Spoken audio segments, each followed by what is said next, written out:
Yo, say what's up to my guy. Wait,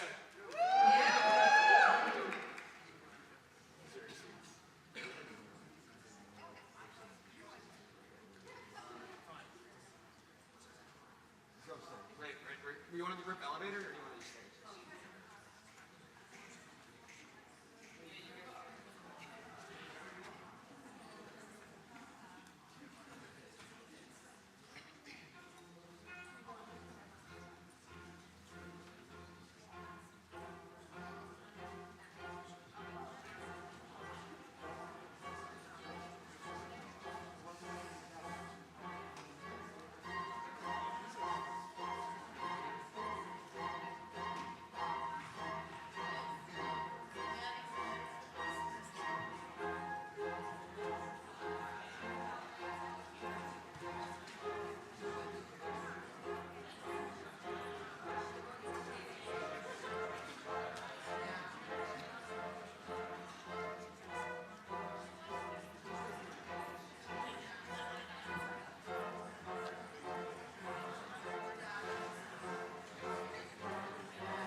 Yeah, good.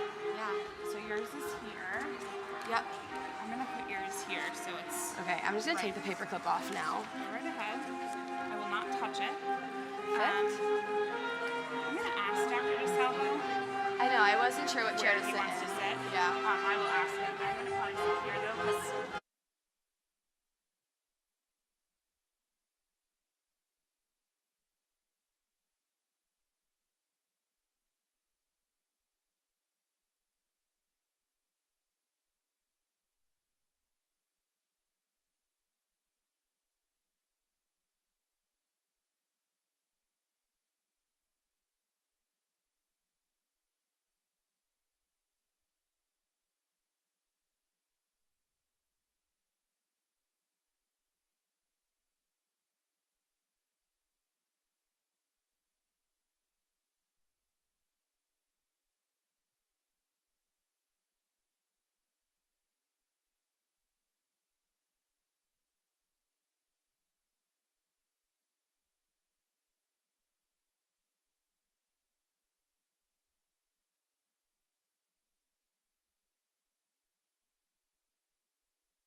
Good morning.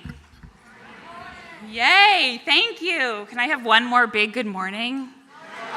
Great. Just wanted to make sure everyone is wide awake this morning and ready for an awesome day. Welcome to Endicott. I'm Megan Monaco, our Vice President for Enrollment Management. It is a pleasure to see so many of you here today to learn more about Endicott, this very special place. We have an exciting and informative day planned for you, and I trust you will find our campus welcoming, energizing, and full of life. To begin our formal welcome, I'd like to introduce you to Jordan LaValle. Jordan is a senior elementary education major from West Springfield, Massachusetts. She is a student tour guide and is currently serving as president of the Student Government Association.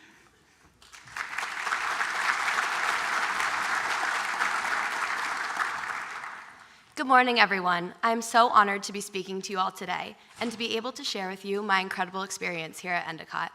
I would first like to start off by welcoming you all to campus. For some of you, this may be your first time visiting, and for others, this may be your second or third time on campus. Regardless, we are so excited to have you here today.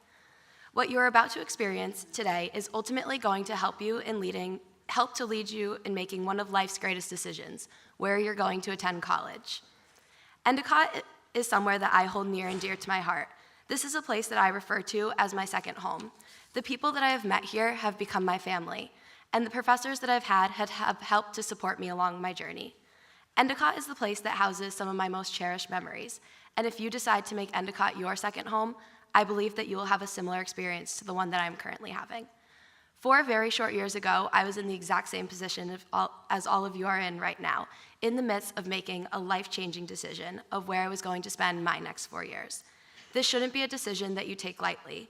You need to weigh all the factors that will ultimately help to lead you in choosing what college you see yourself excelling in, both academically and socially.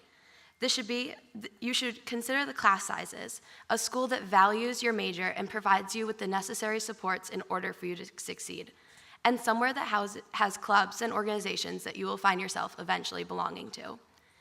It is important that you find a school that will prepare you for your future. This should be a college that will put you into the field in order to help you to grow professional connections that will help in leading you to secure professional connections after graduation. College is a time in your life that will allow you to make connections unlike any other connections you have ever experienced. You will meet people who you will begin to refer to as family. With this being said, you should choose a place that gives you a sense of home when you walk onto campus. For me, that sense of home was undeniable when I first came to Endicott's campus as a junior in high school. Aside from the beautiful campus and impeccable location, I was immediately drawn to the sense of community that I experienced in just that short time on my tour. I noticed things like students greeting one another with warm faces and kind smiles as I walked around campus. I heard students buzzing with excitement for whatever sporting event was taking place. And I noticed various clubs hosting events around campus like mental health check-ins, sweet treat tables, and merch giveaways. Based on what I saw on that tour when I first came to Endicott, I knew that was the kind of community that I wanted to be a part of during my college experience. And now I can stand in front of you all today and tell you that that sense of community that I experienced on that first tour has never changed. Endicott has given me the platform to thrive and grow into the person that I am proud to be today. If it weren't for the incredible opportunities that Endicott has given me, I certainly would not be speaking to you all today. Endicott opened doors for me to become a tour guide, which has led me to finding a passion for being a leader and seeking out other leadership opportunities on campus. I now hold leadership positions like being an orientation leader, becoming student government president, and other various clubs that I've joined along the way. Endicott has also given me the opportunity to thrive academically in both the classroom and the professional setting. I have learned so much about myself and the educator that I want to be, thanks to the internship experiences that I've completed over my 4 years here as a student. Endicott has provided me with the ability to be in the classroom student teaching every year. I have seen my confidence grow tremendously in each of these different internship placements. And now, despite not wanting to leave the nest, I can confidently say that after my time here comes to an end, I know that my education has prepared me to be as successful as possible after graduation. Regardless of what major you plan to study, Endicott's ability to give all of its students a real-life experience through our internship programs is truly one of a kind and will prepare all students for life after graduation. Now, as you continue with your day, I challenge you to truly think about what it would be like to live here at Endicott. Embrace our community that you are soon going to meet, and think about how it would make you feel every day to be a part of this community. Consider our athletic teams, the study abroad programs, our internship and career office, the performing arts opportunities, our brand new state-of-the-art health sciences facilities, and the ample amount of clubs and organizations that you will soon have the ability to join. And if after you think about these things and you begin to feel a sense of home here, I can assure you that you're making the right decision. Thank you.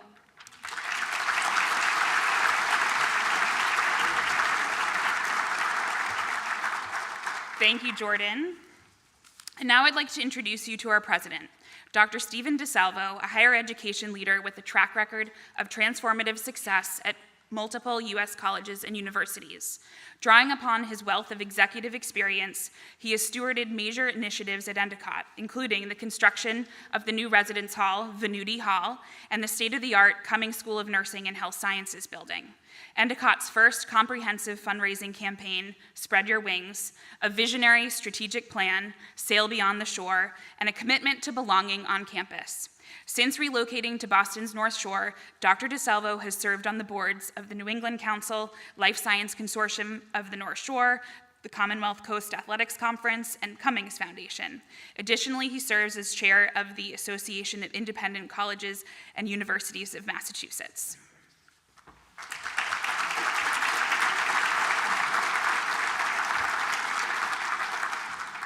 Let me start by making a note to myself. I'm on too many boards. Start with a question for the parents. For how many of you is this your first child going to college? Wow, it's a big number.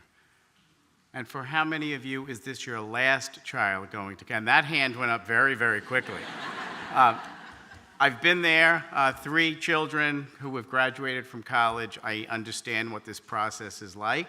And I always have to remind myself that as much as I would like to think it was my decision, in the end it really was my child's decision, because it's all about the right fit. So for the students here today, spend some time getting to know us, not just the beaches and the beautiful campus, but the programs, the faculty, the deans, the students, the coaches. Talk to everybody. Because you need to know at the end of this day whether or not this is something that you want to continue pursuing. Let me just give you all a little snapshot of what differentiates us from the competition. I could stand here and give you the usual stump speech that every college president gives, but I really want to spend a little bit of time talking about the differentiators. The first thing is we have very high outcomes. And the outcomes start with the fact that what we call the experiential edge, Jordan alluded to this, doing those internships that are part of the curriculum lead to full-time employment opportunities in your field of study. A very, very high placement rate. So whether you are a teacher or a nurse doing clinical work, or you are a student exploring any type of employment opportunity, that internship, well, 3 of them actually, by the time you get to the senior year, the full-time internship really matters. So as a return on investment for the parents, think about that. What are you spending on the education, and what is the result? And we're very, very proud of the fact that we are unique in this space, and experiential learning matters. So that's number 1. The second thing is, as you shop around, I get this question all the time, you look at price points. And I will tell you that the schools that we compete head-to-head with have artificially inflated their price point for decades. And they've got very high price points on gross price. What does that mean? It means they have to discount substantially. You'll get very big aid packages from other places. What you need to look at is the net price. We start at a lower number. Our packages are a little bit smaller, but the net price is equal or less than what you will pay at any of the competitive institutions.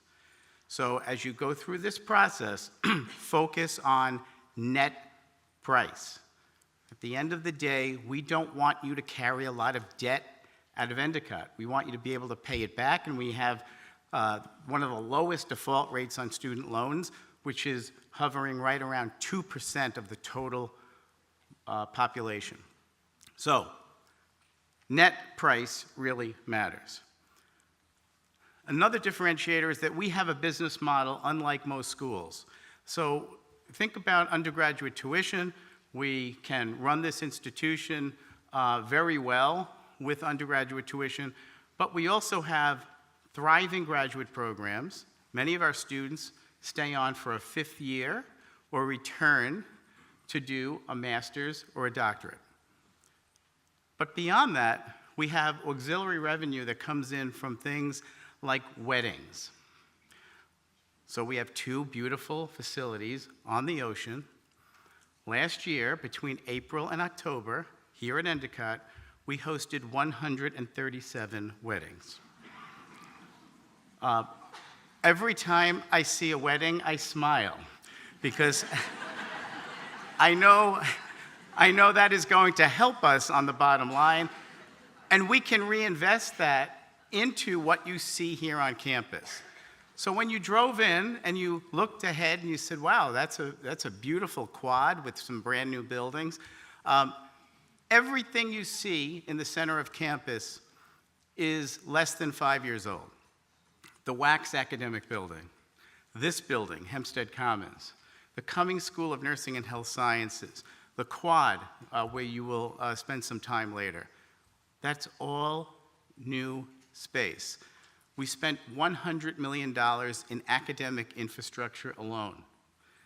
The beautiful Mannanen Center for the Arts, where we have our visual and performing arts program, is now the oldest academic building on campus at 15 years old.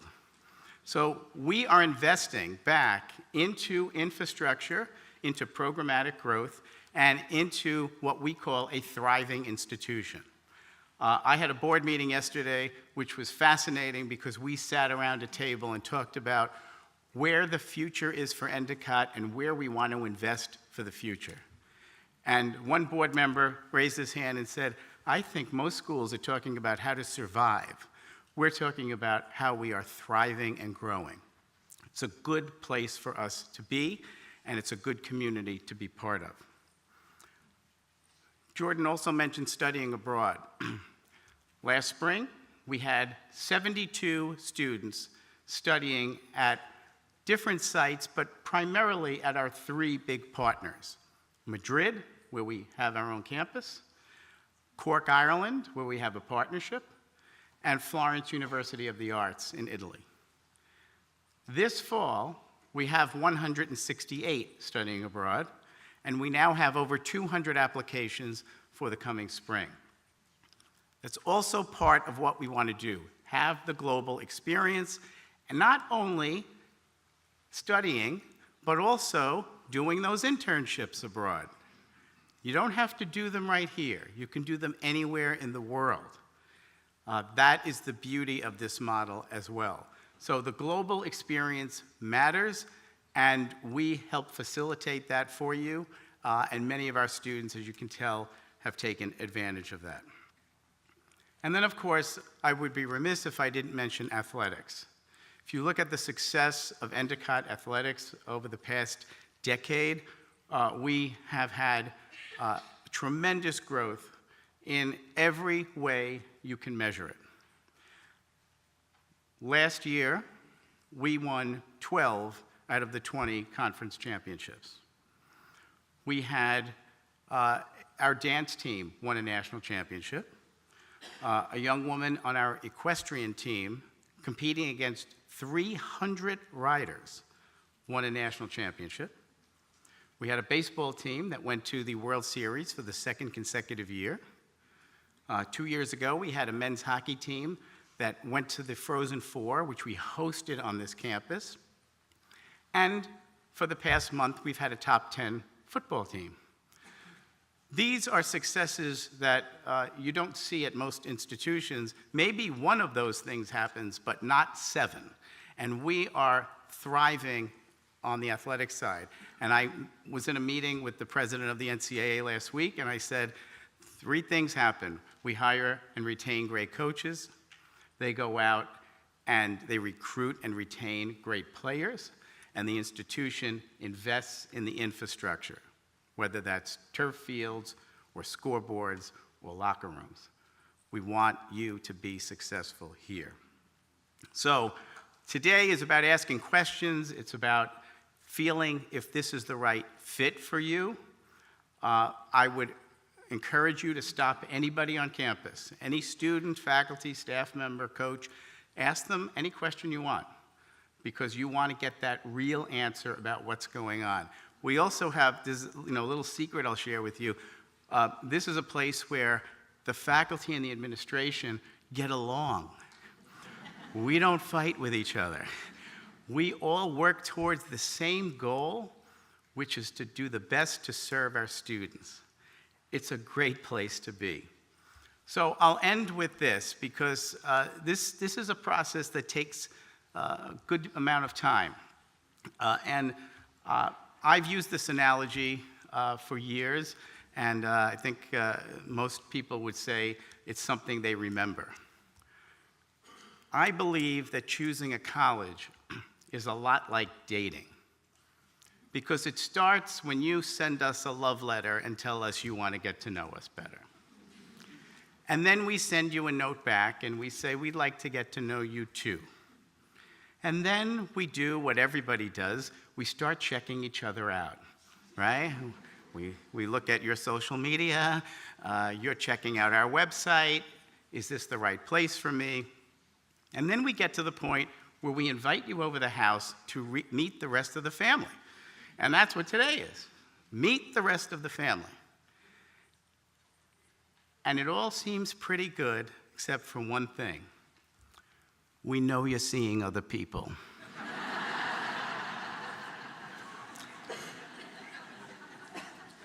So now, you have to decide if this is a relationship you want to continue exclusively. Take your time, go through this discernment process, and make sure that Endicott is the right fit for you. We love Endicott. We love everything about it.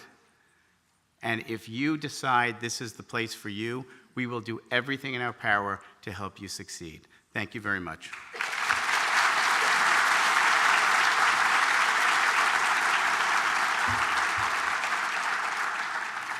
Thank you, Dr. DeSalvo. Now I will share with you a very brief overview about our admission and financial aid process, introduce you to our admission staff, and highlight today's campus events. So a little bit about the application review process. This year we expect to receive well over 5,000 applications for the 870 new first year and 30 new transfer student spaces that we have available.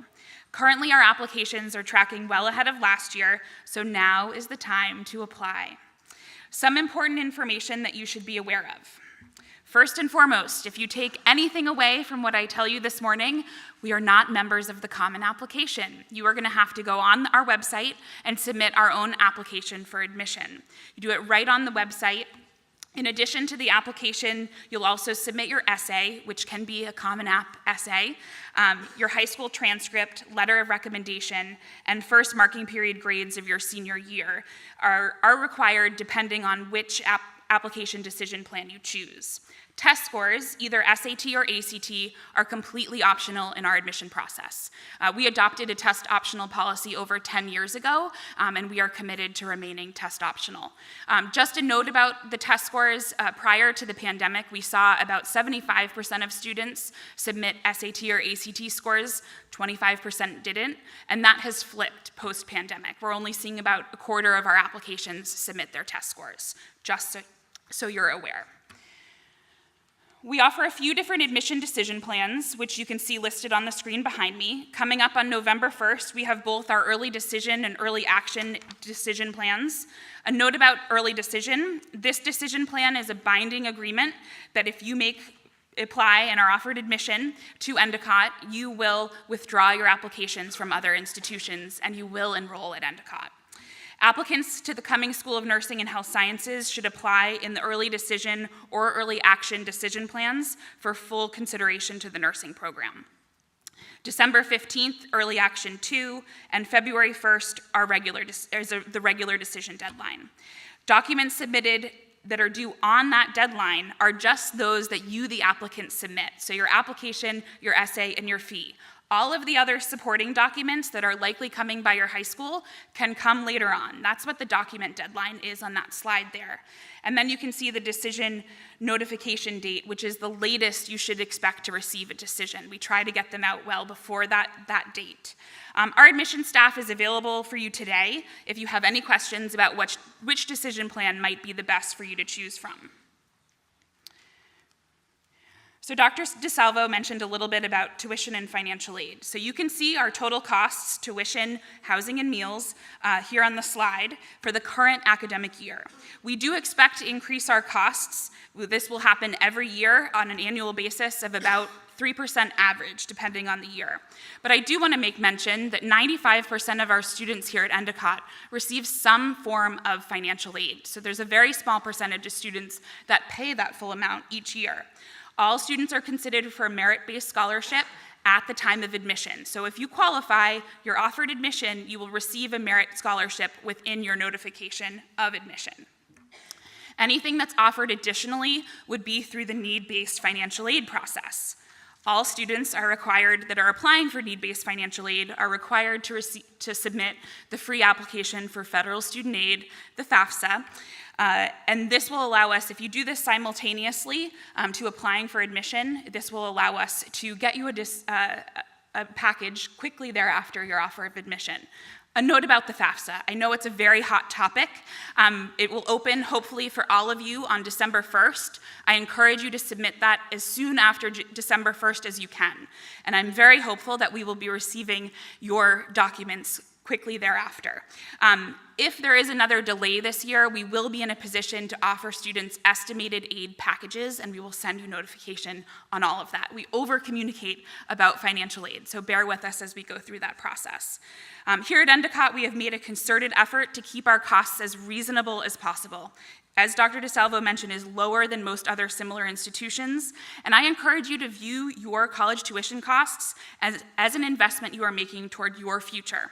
Endicott students get a significant return on that investment. Our curriculum prepares them for their careers and life after graduation that is unmatched by our peer institutions. Our outcome rates prove that. At this time, I'd like to introduce you to members of our admission staff represented on the screen behind me because they are all over campus at the moment supporting the day's events. But this outstanding, experienced, and dedicated team has been traveling throughout the region, the country, and even the world, meeting you where you are at your high schools and college fairs. And they're excited to learn more about you throughout this admission process. And I encourage you to introduce yourself to us today. We'd love to get to know you a little bit better. Representatives from both admission and financial aid will be available throughout the day to answer your questions. You can always find them in the Post Center McDonald's Gymnasium. So today's event agenda is built for you to explore. Each event is offered through a particular time frame, so you're able to enjoy them all on your own schedule. If you haven't had the opportunity, the resource fair will go until 11:30 a.m. in the Post Center's McDonald Gymnasium. Here you will find representatives from our community beyond the academic setting, such as athletics, student affairs, student engagement, technology, and more. Up next will be a presentation from our provost, Dr. Sarah Quay, on our unique academic model, the Endicott Experiential Edge. To give you a quick preview about the Endicott Experiential Edge, I'm going to show a very quick video. College is an investment. We make sure it pays off. At Endicott College, our pioneering internship program gives you an edge in the competitive job market. So you graduate with a degree in one hand and an impressive resume in the other. So don't just invest in college. Invest in outstanding academics and a beautiful seaside campus. Invest in real-world experiences that set you apart with employers. And invest in your future with the Endicott Experiential Edge. Prepared for career, prepared for life. So after Dr. Quay's presentation, you can go out to the academic fair, which will go on from 10 a.m. to 1 p.m. Here you will meet faculty, staff, and students from the various academic programs you are considering. And in addition, you will be able to see those particular academic facilities. Full campus tours are departing throughout the day from the Post Center's McDonald Gymnasium, with the last tour leaving at 2 p.m., so keep an eye on that 2 p.m. time frame. A student panel where you can ask our students questions about life on campus will happen in the Klebanoff Auditorium, which is located in the lobby of the Garish Business and Science Center, and that will happen at both 11:30 and 1 p.m. Finally, from 12 to 2, you can visit our first-year residence halls. I know that's an exciting part of your visit today. Please meet at the first-year quad to learn more about what your options are. So while today is an excellent day for you to meet faculty, current students, and your future classmates, it is a big day. There are a lot of you visiting today. Your tour size could be very large, and as the admission process continues, we encourage you to come back to see us. Once you've applied and are offered admission, you will receive invitations to a variety of visit options that offer a more personalized experience, more indicative of the Endicott experience. We also continue to offer a variety of virtual programming, as well as interviews or meetings with the members of the admission staff. In addition to open house, we have some other events happening on campus today.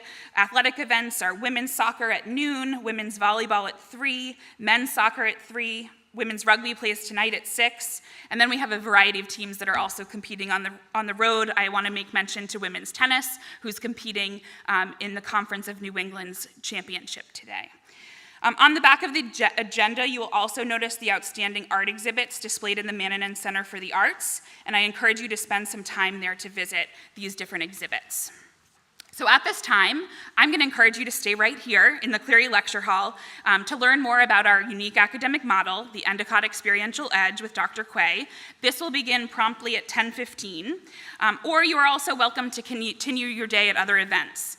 After Dr. Quay's presentation, you'll be led to visit the academic fair. So located throughout campus, you will find eager students happy to direct you to your destination. We are all happy to help you navigate throughout the day and your college search. I hope you enjoy the day, and go Gulls.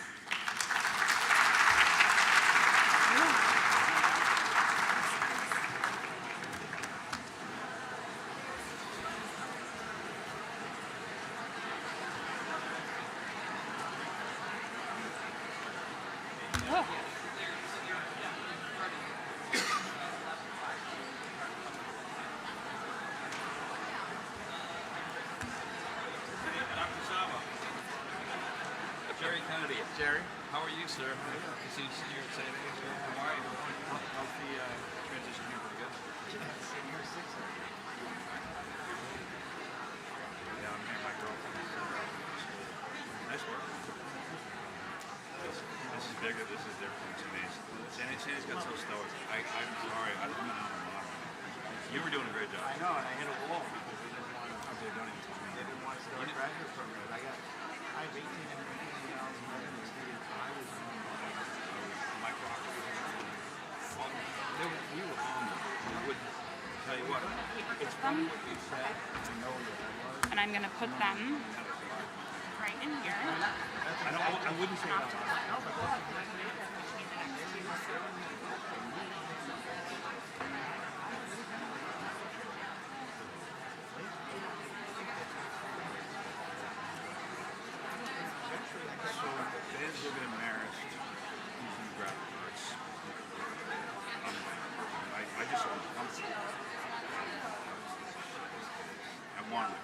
I knew you were here. I was hoping so. Draft cards. You've got everything. You've got the global edge. He was in France and he said, listen, Ben, when you get back, you're going to be changed. He said, you're not an ugly American. You're in that position. I said, I don't know. Yeah, it's not well publicized, but listen, we don't have to talk about it. This stuff is not personal. We need to work on the right side.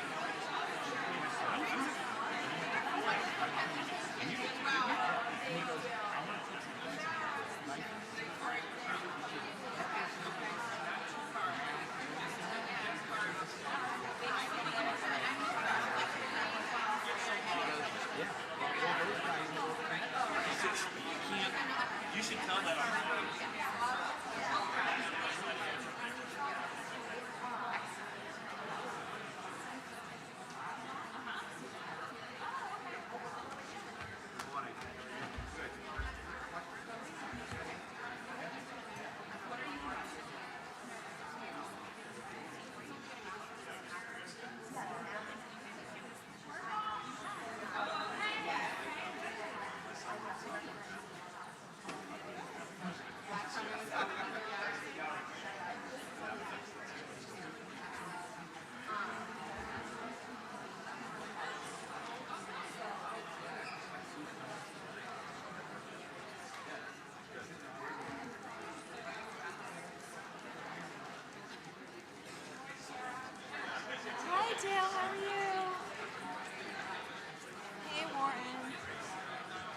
Yeah.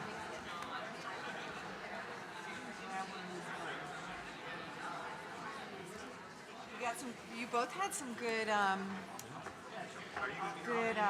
traffic up there. Yes. Yeah, it's awesome. That's so good. Yay. Hi.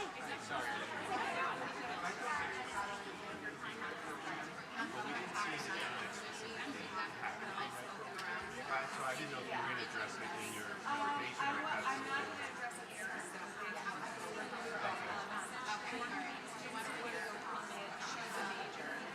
And then there's a pre-med track.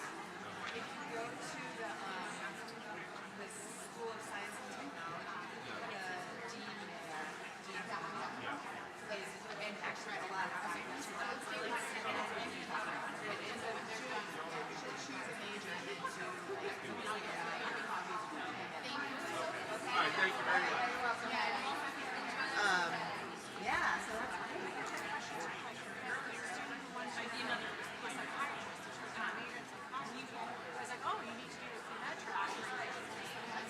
yeah.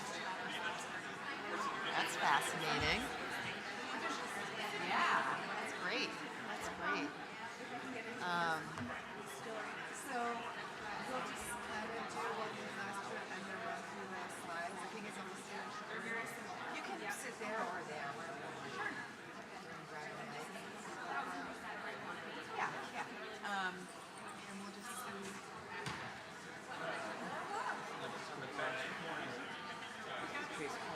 That's right.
I'm not. Yeah.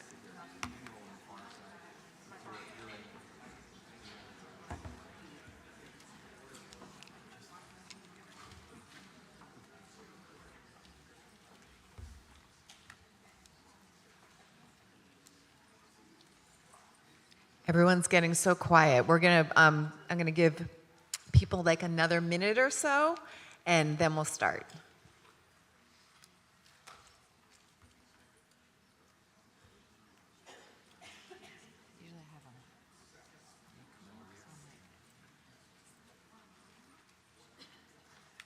That's fine. They don't have them like that. So.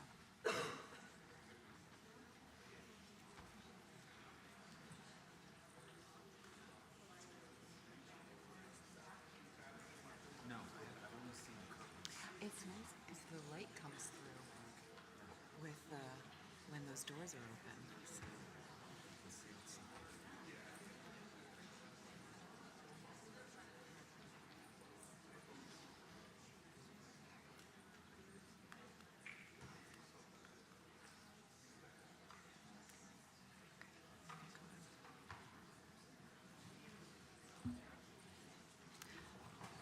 Okay, good morning, everyone. How is everyone doing? Good, great. My name's Sarah Quay. I am the provost here at Endicott College. When I give my title, some people are like, what does that even mean? Basically, I oversee all of academics, and so I'm really proud and honored to be able to share the unique academic model that we have here at Endicott with all of you today. I've been working at Endicott for over 20 years, and as an administrator, that's not so typical. We tend to move around a little bit, but when you find a place that you truly deeply believe in and believe in the education that you're delivering for college students, there's no reason to leave. So if you talk to other administrators around campus today, I'm sure you're going to hear a similar story. A lot of us came here, love what we do, love the model, and have stayed. So I want to really begin with a quick experiential story. I have a former colleague who would share this story about his daughter, who went to college to be a social worker, and went through 4 years, studied social work, graduated, got a job as a social worker. 3 weeks into the job, called up her dad and was like, "Dad, I don't think I really want to be a social worker." And he said, "Honey, after 4 years and a lot of money, you're a social worker." And so I share that example because it's really the common college experience. You go to school, you choose a major, you graduate, you get a job. Hopefully it's the right job. At Endicott, we do things quite differently. So of course you're going to choose a major, and I'm guessing that a lot of the students in the room have chosen a major already. Some of you are undecided, all that's fine, but you'll choose a major ultimately. What we then do is infuse the curriculum with experience. And I'm going to really spend this presentation talking about what that means. So when you graduate, you have a resume, you get a job, and you're successful because you've had 4 years, not just of learning in the classroom, but of testing out the career options related to your major. So there's no surprise 3 weeks into your job as a social worker that you actually don't like doing that kind of work.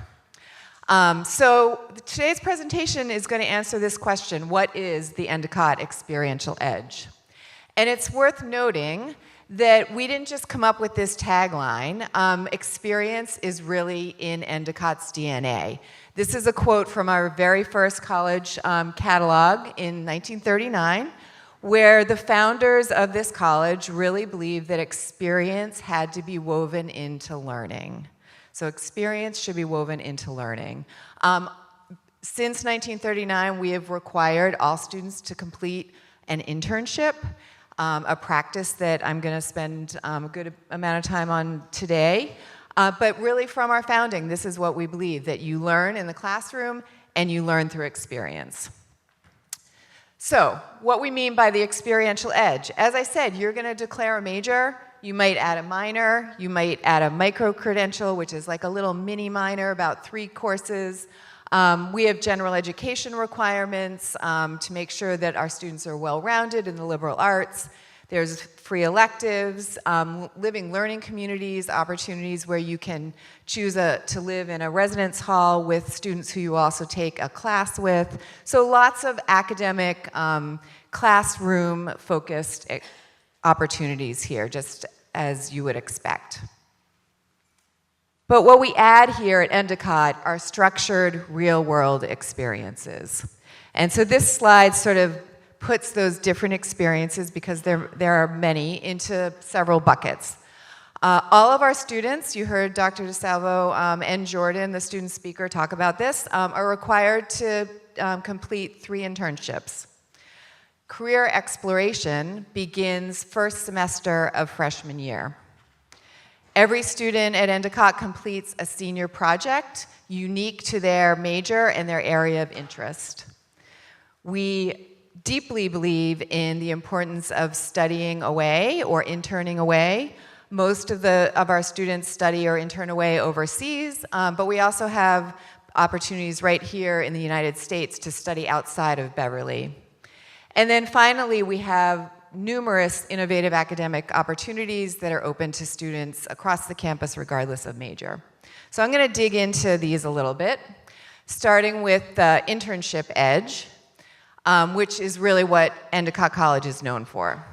So just to give you some background on this, if you go to any college you're touring, there's going to be someone who can help your student or students help you find an internship. This is not an uncommon feature of colleges.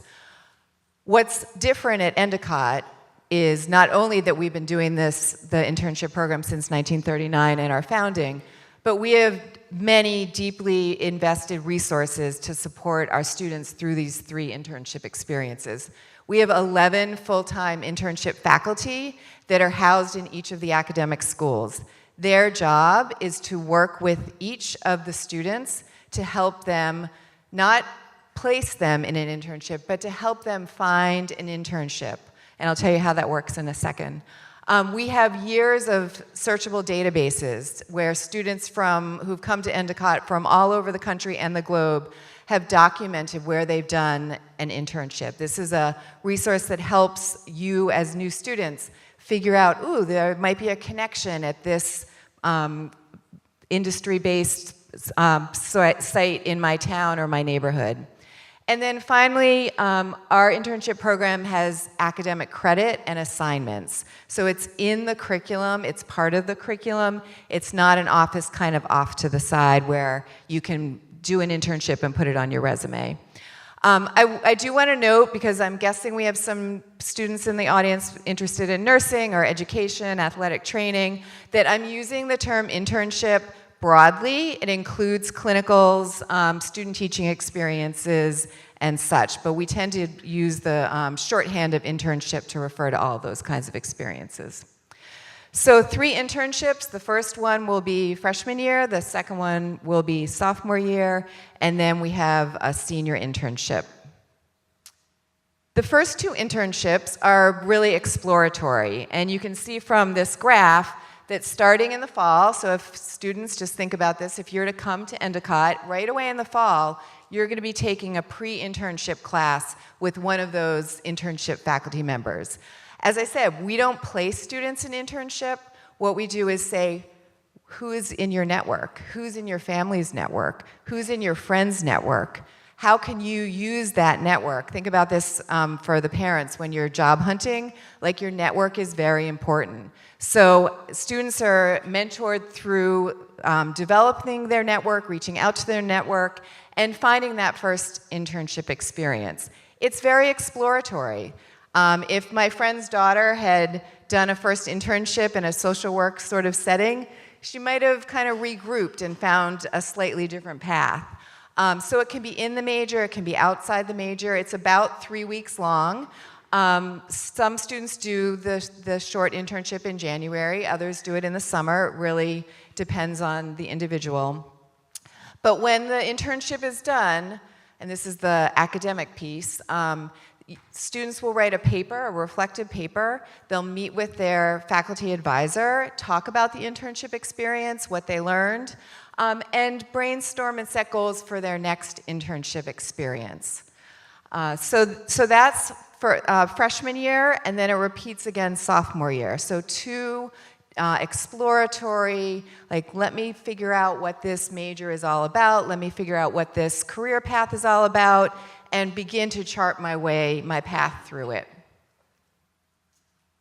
In the senior year, our students do a full semester internship. So right now, it's one of my favorite times of year because when I drive into campus in the morning to go to my job, our seniors are driving out of campus going to their internships. They're dressed for their profession. They work 4 to 5 days a week, full-time, and they come back to campus for a weekly seminar. So they're really deeply embedded in their major, their career path, whether it's student teaching or they're working in a hospital or a business. I'll share some examples of what that looks like in a minute.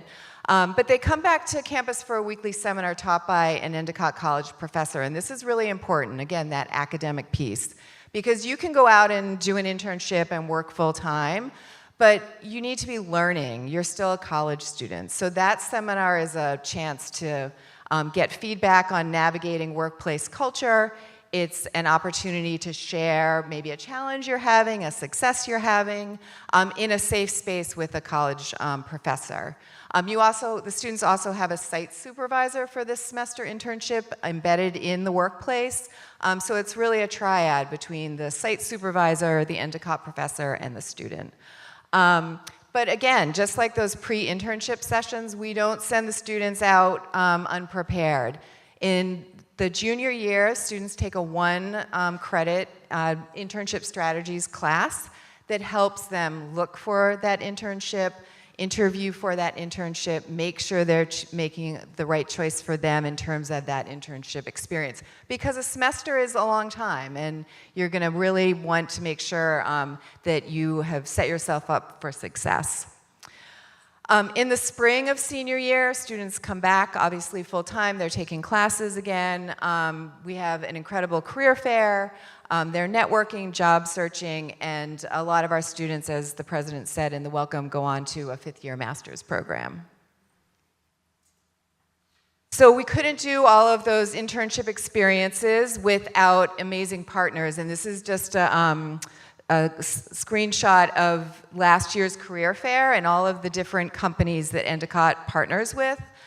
These are industries that hire our interns and offer full-time employment to our students. It's a pretty impressive list.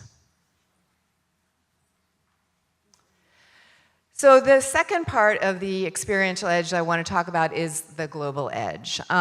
At Endicott, we don't like to ask if you're going to study abroad, it's when are you going to study abroad.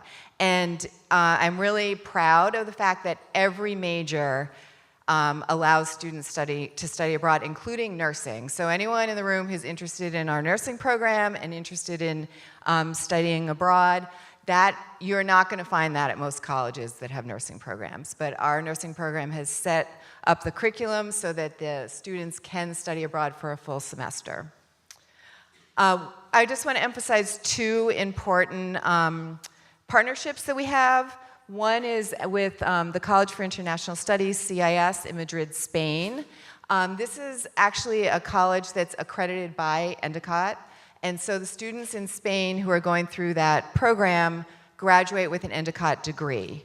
What this means for our students when they're studying abroad at CIS is that they're taking the courses that they would be taking here in Beverly. It's a seamless transition between the 2 institutions. I chose this photo. There's many, Madrid's a beautiful city if you've ever been there. But I chose this photo because we've also been really working to promote opportunities for our athletes to study abroad.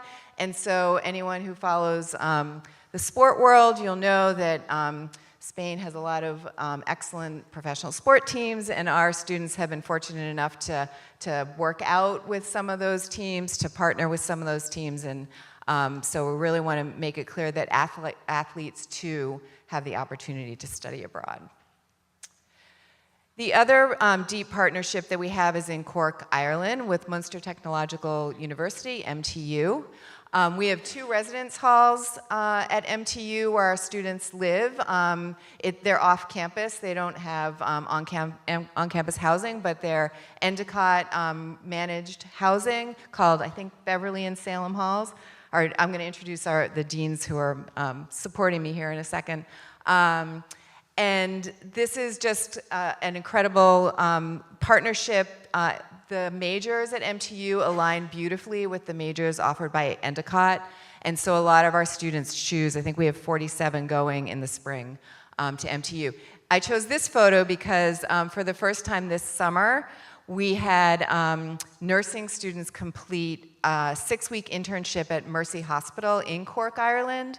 So as future nurses, they've been trained in some of the best hospitals in the United States, right around this region. But this summer, they got to experience nursing in another country. And I think if you talk to them, some of them might be outside at on the quad today, they feel that they're better nurses because they had that international experience. We also have opportunities to intern abroad, and I'm going to show a super fast video of an English major who did her semester internship in Cork as a marketing intern. So hopefully this will... Welcome to a few days in the life as a marketing intern at Babelfish. So I came in today, said hi to Holly and Dee, hi guys. Then the 3 of us were off to a shoot at the Metropole Hotel. So we got there and then set up the camera and lights and then went around and figured out the different locations for each of the shots. Here we are just going over some of the talking points, and then finally we got to the shooting. So today we got 2 of the 3 mini episodes about the history of VQ filmed, and then the next day we were off to Bunny-Canellan. Look at how stunning that view is, oh my goodness. Bunny-Canellan is a sustainable family-run restaurant in Myrtleville, and we were doing a bunch of content creation, getting really innovative with the tripod there. We got tons of great photos and videos of all the different dishes and how they're made. Look at these oysters, she is the moment. Yeah, great day of content creation, and this will all be edited and posted over the next few weeks. We did get to try the food, and oh my goodness, what a perk. Finished the few days off with a quick meeting, and that was that. Thanks for watching. So, an opportunity to both build your resume and your global experience. Cork is unique because there's a lot of global national companies there, and so we're sending, I think, maybe a handful of interns in even this spring. The next bucket of experience that I want to just give some examples of is around innovation. So if you can think of the 3 internship students complete, the international experiences that they have the opportunity to do, you can imagine that there's some really great ideas that come from that. So our students are actively winning entrepreneurial competitions. This is just from this summer. A student, an engineering student actually, won a competition and went to MTU. They have a program called Student Inc., where young entrepreneurs are mentored by professional entrepreneurs to move their invention to the next level. Maggie and her classmates had designed a bioreactor. Bioreactors, some of you may be familiar with them, but they're very large and expensive, about $25,000. This team of senior Endicott engineering students manufactured a tabletop, less than $2,000 version of a bioreactor that they are now, after their experience in Ireland, are mass marketing to colleges, small labs, high schools, making this equipment available to more than just kind of big businesses. Our students are also really making a difference in our communities. So 2 examples here. Our digital journalism students have been recognized for filling the gap in local media. Those of you who grew up reading local papers know that the local paper world is sort of dwindling, and we have a distinguished professor, Dr. Lara Salahi, here on campus, who's a leader in this field and a champion of local news, and so she worked with students to promote this. I think it's fascinating that the University of Vermont is recognizing Endicott students for this work. And then we had a group go to DC a year and a half ago and win the Hydropower and Marine Energy Collegiate Championship. You can take a look at who we beat out in second place, so not too shabby company. This was a combined group of interior architecture students and engineers who got together to solve a problem around water in Lawrence. So again, winning and making a difference in the communities. Our students also learn by doing here on campus. This past year, students proposed, designed, and led the first TEDx event north of Boston here at Endicott College. It was a phenomenal success, all student run. We also have what we call our non-traditional classroom, Le Chanterelle. It's a student-run restaurant on campus at Mistlewood, which is across the street. And students can sign up to take courses, either working in the front of the house as servers or in the back of the house in the kitchen. But I will tell you from eating there many, many times, and this is a living, learning classroom where students are not just learning the hospitality industry. In fact, a lot of the students who take this class are not even hospitality majors. They're learning communication skills. They're learning to reflect on their own work. You go back into the kitchen at the end of the night, and they're standing around with the chef, who's their professor, and they're asked to, in front of their peers, say, what did I do well tonight? What will I do better next time? It's an incredible learning opportunity, team building, communication skills, and customer service. I mentioned in that circle of experience that all of our students do a senior project. So this takes the form of either a written thesis or a capstone project. Here are just a couple recent projects. This is really by senior year because students have studied their major and they've been in their 3 internships. Students have have developed typically a deep interest in specific aspects of their career. And so they spend a year, they take 2 courses, and they spend a year really digging into that topic. And you can imagine what a difference that makes, not just on a resume, but in an interview where you can talk about your original contribution to your field. And again, these are classes that are taught by Endicott faculty, but they're student-driven in terms of the projects. And finally, I just had to add this picture. So this was a graphic design student who last year worked for a major record company, and his designs on the right, this is Times Square, and his designs are the colorful ones on the right side of the billboard in Times Square. So hasn't graduated from college yet, but walking through Times Square can see his art. I just want to wrap up with talking about academic success. So we are incredibly devoted here and committed to student success. We have an entire division of student success that includes a tutoring center, writing center, academic coaching, advising, accessibility services. And so that's all located on the second floor of the library. But I will add that you can talk to any professor here, any administrator, any dean, the president, and they will help you succeed. We may not be able to tell you exactly the answer to your question, but we will make sure that you find it. And a note about the faculty, this word cloud actually took place right in this room. We were having a meeting of the faculty, and I asked them to type into a little program like one word that they would use to describe Endicott. And for those of you who know how word clouds work, the more times a word comes up, the bigger it shows up in the word cloud. So you can see that for them, community, experiential, belonging, inclusive, connection are the words that they use to talk about their work here. We are a teaching-focused college, and so while our faculty are doing research, they've come here to teach, and they've come here to support students in their success.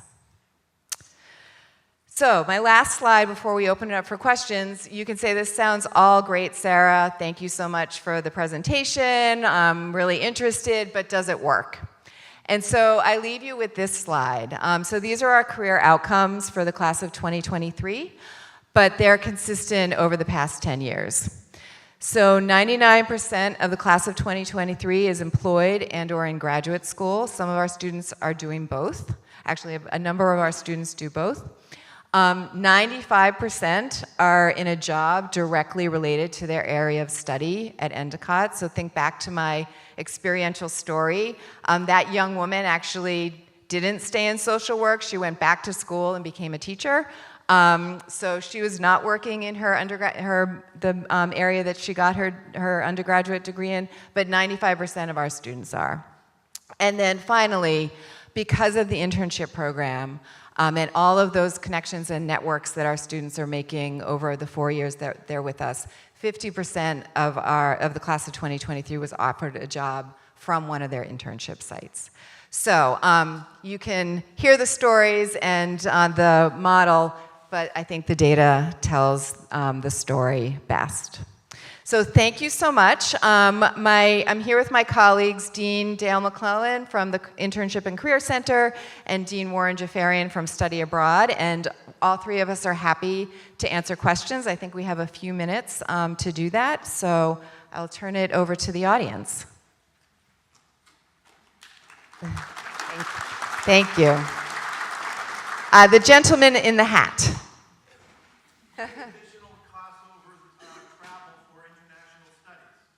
Could you ask the question one more time? Any additional costs over travel for international studies? So any additional cost if you're going to study abroad. So actually we have incentives for students to do so because we really want them. About 40% of our students are doing something currently, and that number is only increasing every year. But if you go to Ireland, you get a $5,000 scholarship and free round-trip airfare and a +1 ticket, so a friend or family member can come over during the semester. We do the same thing for our campus in Madrid. But in the main, you're going to be paying for Endicott tuition, room, and board, and you're going to be using your financial aid and scholarships that you have here. So we have a very unique model. If you're going on one of our short-term trips, then you're paying the fee for that travel, for the airfare and the accommodation, et cetera. I forgot to mention the short-term study tours, and I can't believe I did that because I've led a few myself. So students who don't want to maybe study abroad for the full semester can do a short-term faculty-led study tour. We offer 10 to 12 a year, and they're incredible experiences. Sometimes they're very focused on the major. I was the Dean of Education for many years, and I took students on a study tour of different elementary schools in Finland and Sweden, but sometimes they're just open to any student who's interested. Dean Jafarian took students to Kenya as an example, so lots of incredible opportunities. Other questions? Yes? Are the internships paid? Thanks. Whether they're paid or not is really up to the employer. We don't require it. We do encourage employers to pay their interns just for all kinds of reasons. But having said that, I would say I'm just thinking about our semester-long interns because those are more likely to be paid than the short-term internships, the more exploratory ones. Some of those are paid, but not a lot of them. On the semester-long level, I would say it's about 50% or so, a little over 50% are paid, and the rest are either not paid or maybe they get just a small stipend. Other questions? Yes? Does the senior semester internship have to happen all year, or maybe like a summer internship as well? Occasionally, students do it over the summer. It's something that you would arrange with your internship faculty and the dean. And I believe accounting majors do their semester internship in the spring because that's the accounting season. So there are some exceptions, but the majority of students complete their semester internship in the fall. Any questions from students? That's all right. That's okay. I think we have time for maybe one more question. Yes? In between the fall and the spring semester, is there like a winter break where you can take a class or do that? Like, is there like a longer break in between? Yes. So we have a slightly longer winter break than other colleges, primarily because some students do a short internship during January, but they can also take a class, usually online, that we offer a lot of in that winter session. We offer short 3.5 week classes that students can take online, but most students are living back at home for that break. Yeah. All right, I think that's all we have time for. Thank you all so much. Enjoy the rest of your day.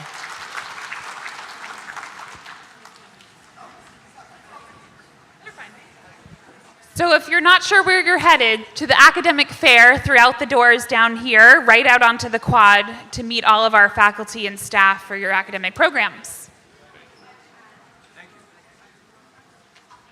Thank you both. That's great. Well done. Good job. It's always so nerve-wracking the first time. Ever got the short term. Thank you. Just have to do it one more time.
wasn't turning on.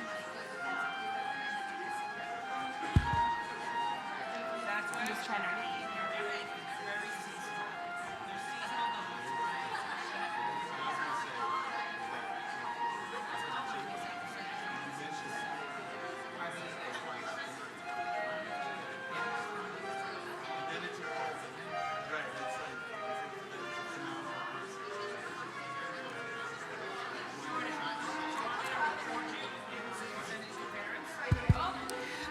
Good morning, everyone. We are going to get started with the program in just about 6 minutes.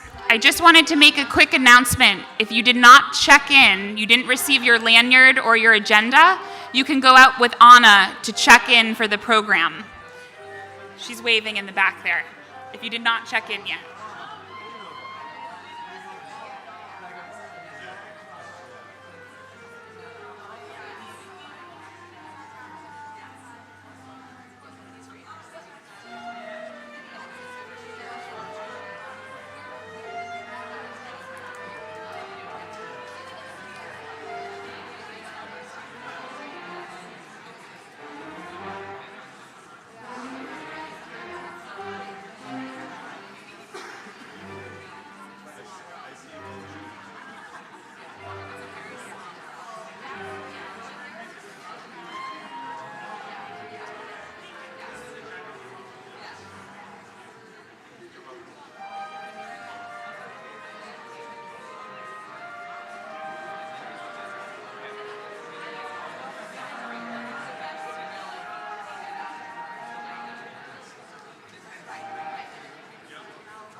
Did you open it?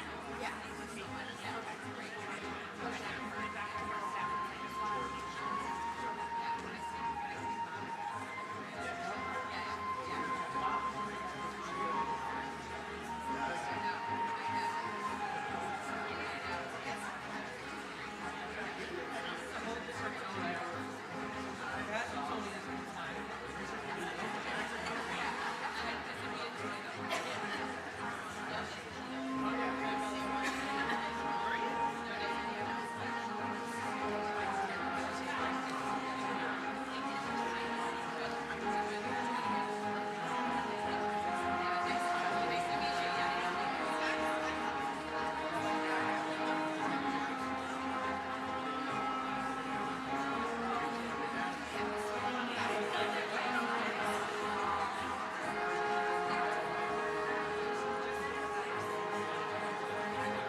Good morning.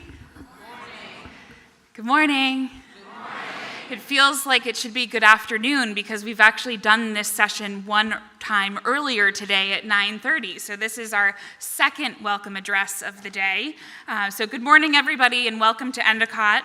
I'm Megan Monaco, Vice President for Enrollment Management, and it is my pleasure to see so many of you here today to learn more about Endicott, this very special place. We have an exciting and informative day planned for you, and I trust you will find our campus welcoming, energizing, and full of life. To begin our formal welcome, I'd like to introduce you to Jordan LaValle. Jordan is a senior elementary education major from West Springfield, Massachusetts. She is a student tour guide, and she is currently serving as president of the Student Government Association.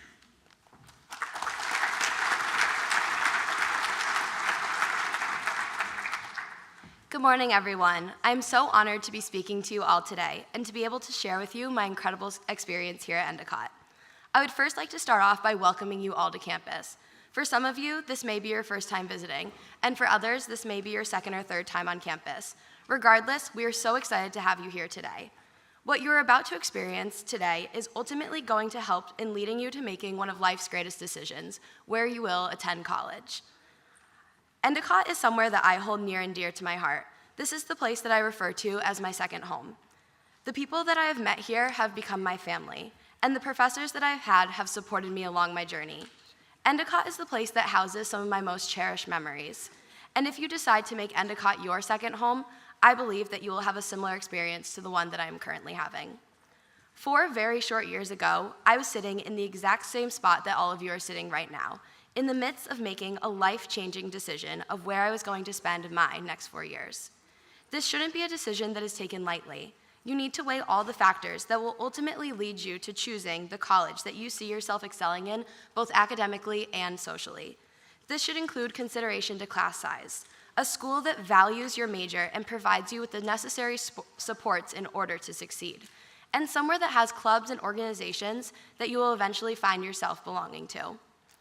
It is important that you find a school that will prepare you for your future. This should be a college that will put you in the field in order to grow professional connections that will help you to secure job opportunities after graduation. College is a time in your life that will allow you to grow connections unlike any connections that you have ever experienced. You will meet people who you will begin to refer to as family. With this being said, you should choose a place that gives you a sense of home when you walk onto campus. For me, that sense of home was undeniable when I first came to Endicott College's campus, when I was a junior in high school. Aside from the beautiful campus and the impeccable location, I was immediately drawn to the sense of community that I experienced in just that short time on my tour. I noticed things like students greeting one another with warm smiles and kind faces. As I walked around campus, I heard students buzzing with excitement for whatever sporting event was taking place. I noticed various clubs hosting events around campus, like mental health check-ins, sweet treat tables, and merch giveaways. Based on what I saw on that tour, I knew that Endicott was the kind of community that I wanted to be a part of during my college experience. And now I can stand in front of you all today and say that that sense of community has never changed. Endicott has given me the platform to thrive and grow into the person that I am proud to be today. If it weren't for the incredible opportunities that Endicott has given me, I certainly would not be speaking to you all today. Endicott opened doors for me to become a tour guide, which has led me to finding a passion for being a leader and seeking out other leadership opportunities on campus. Now I hold leadership positions on campus, including being an orientation leader, becoming student government president, and other various clubs that I've joined along the way. Endicott has also given me the opportunity to thrive academically in both the classroom and the professional setting as well. I have learned so much about myself and the educator that I want to be, thanks to the internship experiences that I've completed over my 4 years here as a student. Endicott has provided me with the ability to be in the classroom teaching every year. I have seen my confidence grow tremendously with each of these different internship placements. And now, despite not wanting to leave the nest, I can confidently say that after my time here comes to an end, I know that my education has prepared me to be as successful as possible after graduation.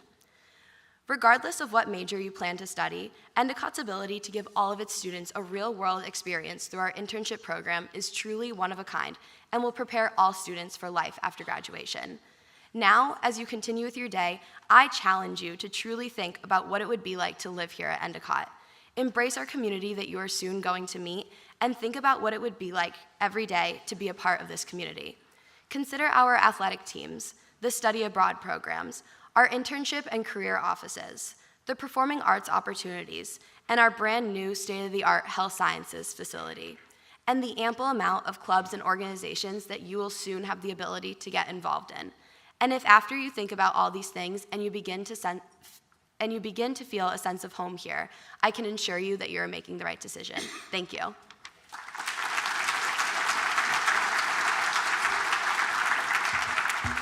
Thank you, Jordan. And now I'd like to introduce our president, Dr. Stephen DeSalvo, a higher education leader with a track record of transformative success at multiple U.S. colleges and universities.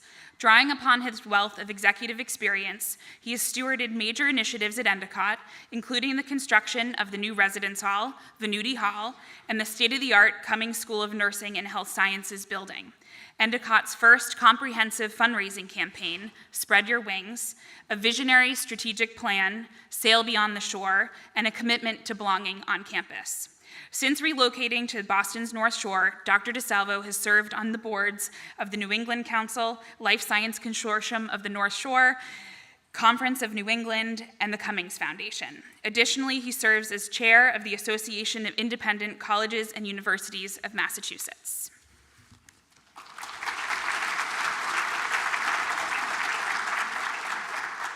Thank you, Megan.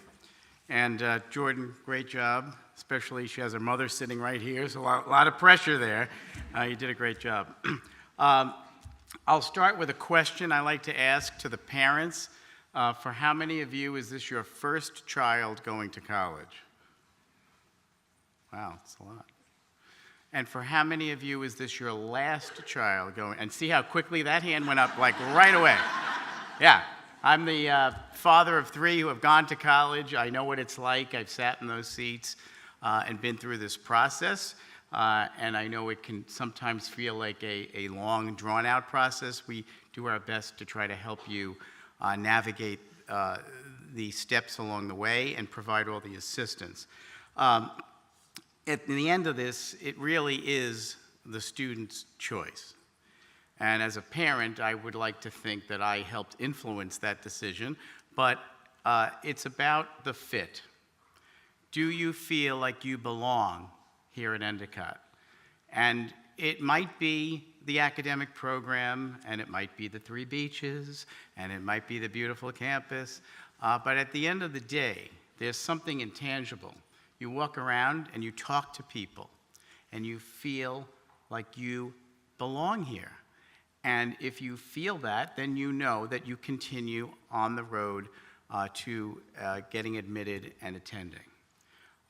But that's why it's important today to get all your questions answered and, quite frankly, stop anybody in their tracks. Any student, faculty, staff member, coach, ask them what it's like here. I was asked earlier outside, somebody said to me, "Everybody seems so happy." And I said, yes, I call it the happy quotient. A lot of smiles. People like being here. They like working here. They love being around our students. So that should be paramount as you decide whether or not this is the right fit for you. Instead of giving you a normal stump speech, I like to spend a little bit of time talking about what differentiates Endicott from the competitors. And it begins with the price point. So some people look at us and say, oh, you are significantly lower than some of the other schools. Does the price equal the quality? No. Other schools have artificially inflated their price year over year over year to the point where they're starting to price themselves out of the market. But what happens is, if you get accepted to another school, you're going to get a pretty big financial aid package. And the reason is they have to compete with us. It's the net price that you're comparing. What is the net price, the out-of-pocket cost to the family? And how does that correlate to the outcomes? What is the value proposition? We're very proud of the fact that what we have here at Endicott, which is called the Endicott Experiential Edge, is an internship program that is embedded in the curriculum, that is required first year, second year, and then the senior year capstone is a full internship experience. It is not an add-on, it's not a co-op, but it almost always leads to full-time employment opportunities. So we have a very high placement rate in your field of study. Not any job, a job you really want to do. So I would start there. Another thing is that we are a thriving institution. We've been growing. As you walk around the center of campus, you will see the Wax Academic Building, this building, Hempstead Commons, the Cummings School of Nursing and Health Sciences, where sports science is also located, and then you see this beautiful quad in the center. That's $100 million in academic infrastructure in the past 4 years. Right now, the Mannanen Center, where the School of Visual and Performing Arts is housed, is the oldest academic building on campus at 15 years of age. Many schools have buildings that are 50 to 100 years older than these, and we pride ourselves on the fact that we've been able to keep the pace with things like technology, learning outcomes, student design within the classroom, how they're being taught, whether it's seminars or traditional classroom lectures, but build things that make sense for today's students. We've kept ahead of that pace. In addition, we built a brand new residence hall so that we can guarantee housing on campus for 4 years. Our students want to stay on campus. The newest residence hall also has what we call the Gull and Go, which is a 24-hour grab-and-go canteen store that is not staffed. It is an Amazon store with lots of cameras, and you swipe in and you take what you want and you go back to your room. Very high visitation rate between 2 and 4 in the morning. And then, of course, I always talk about our business model. What makes us different? Certainly, every institution depends on undergraduate tuition revenue, but we also have a thriving graduate program at the master's and doctoral levels that drive additional revenue, and then auxiliary revenue. And as you drive around campus later on, or as you're leaving, you'll see some beautiful buildings right on the ocean. 2 of them happen to be event spaces where we also host weddings. Last year, between April and October, we hosted 137 weddings. My CFO just smiled. That drives additional revenue. And what do we do with that? We put that back into the student experience. We reinvest it in growth. We had a meeting yesterday with our board, and we talked about where we are going to make future investments, where we see the strategic growth at this institution, both in capital and programmatic needs. And a board member raised his hand and said, I think most schools are talking about how they're going to survive, and we're talking about how we are thriving. And that statement is spot on. This is a thriving institution that continues to grow. I mentioned to a family earlier, they said, this is the best kept secret. I said, that's true, and I don't want it to be a secret anymore. So people have talked to one another, and they said, yeah, now I've heard of Endicott, and it sounds like a really great place, and we want to visit. We have a very high conversion rate, by the way, of people who see our campus and decide to apply and eventually attend. It's a beautiful place to be. I also want to touch on the fact that besides this campus, we have some international sites. And we have students that study abroad, but also do internships abroad. And our 3 main partners are in Madrid, where we own and operate a campus, in Cork, Ireland, where we have a very strong partner there, and Florence University of the Arts in Italy. So those are opportunities for all students to take advantage of the global experience. Last spring, we had 72 students study abroad. This semester, we have 168, and we now have over 200 applications for the coming spring. There is a great interest to integrate the global experience into the academic curricular experience and give you all an opportunity to see other parts of the world. When in your life are you going to have an opportunity to do that for 4 or 5 months? It's a wonderful thing to be able to offer. Finally, I'll mention athletics. So again, differentiator. We've got a great athletic program. It's been growing for the past decade and a half to the point where last year we have 20 NCAA sports and we won 12 of the 20 championships. We had a dance team win a national championship.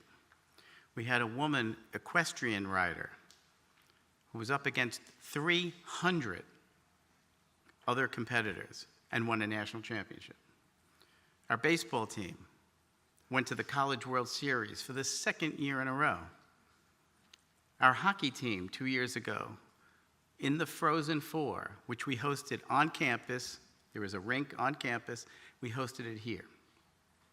And our football team over the past several weeks has been ranked number 9 in the country. That's a thriving athletic program. People want to be part of that. We've had so many success stories in sports. We had an event last week with the president of the NCAA, who happened to be the former governor of Massachusetts, Charlie Baker, and I said, 3 things are important to us. 1, we hire great coaches, and we try to retain them as best we can. They go out and they recruit great players, who we also keep here for 4 years. And then the institution has to invest in infrastructure, whether that's new turf, scoreboards, locker rooms, whatever they need, equipment. So we value that, and 1/3 of our student body plays some kind of sport, NCAA or club or other. So it's an important part of the total experience. So I would say for today, ask all the questions. Don't leave here without all the questions answered. Make sure you talk to folks. Stop anybody and ask them what it's like here in Endicott and why they like being here. And we have a theme this year, an academic theme called Join the Conversation. We want you to be part of the conversation. Don't be an outlier. Be part of it. Speak to each other. Get to know other people in this room. It's okay to introduce yourself to somebody you don't know, but get to know them. It's important we build community here. So I will finish with my favorite story. It's an analogy about the process of trying to apply to college. And I believe that applying to college is a lot like dating. So it starts where you write us a love letter and tell us that you want to get to know us better. And we gather the information, and we write you a letter back, and we tell you that we'd like to get to know you better too. And then we all start doing our due diligence. We have to check each other out, right? The grades matter. The social media postings matter. You want to look at our website. You want to see if we have everything you need. You want to start talking to people. And then we say, come to the house and meet the rest of the family. And that's what today is about. Meet the rest of the family. And it all sounds great except for one thing. We know you're seeing other people.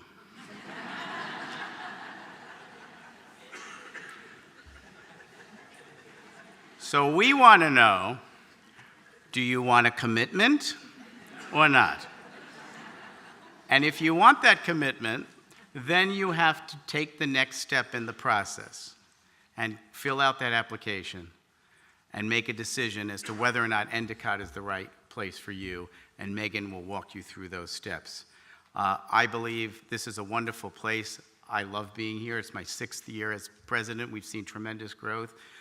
But you see smiles on people's faces. I mentioned earlier, the one dirty little secret here, all the faculty get along with all the administrators. We don't fight. We work towards the common good, which is to give our students the best possible experience here at Endicott. And during your application process and your discernment process, we will help you. Don't be afraid to ask for help. So it's great to be with you all today, explore the rest of the campus, meet new people. Thank you very much.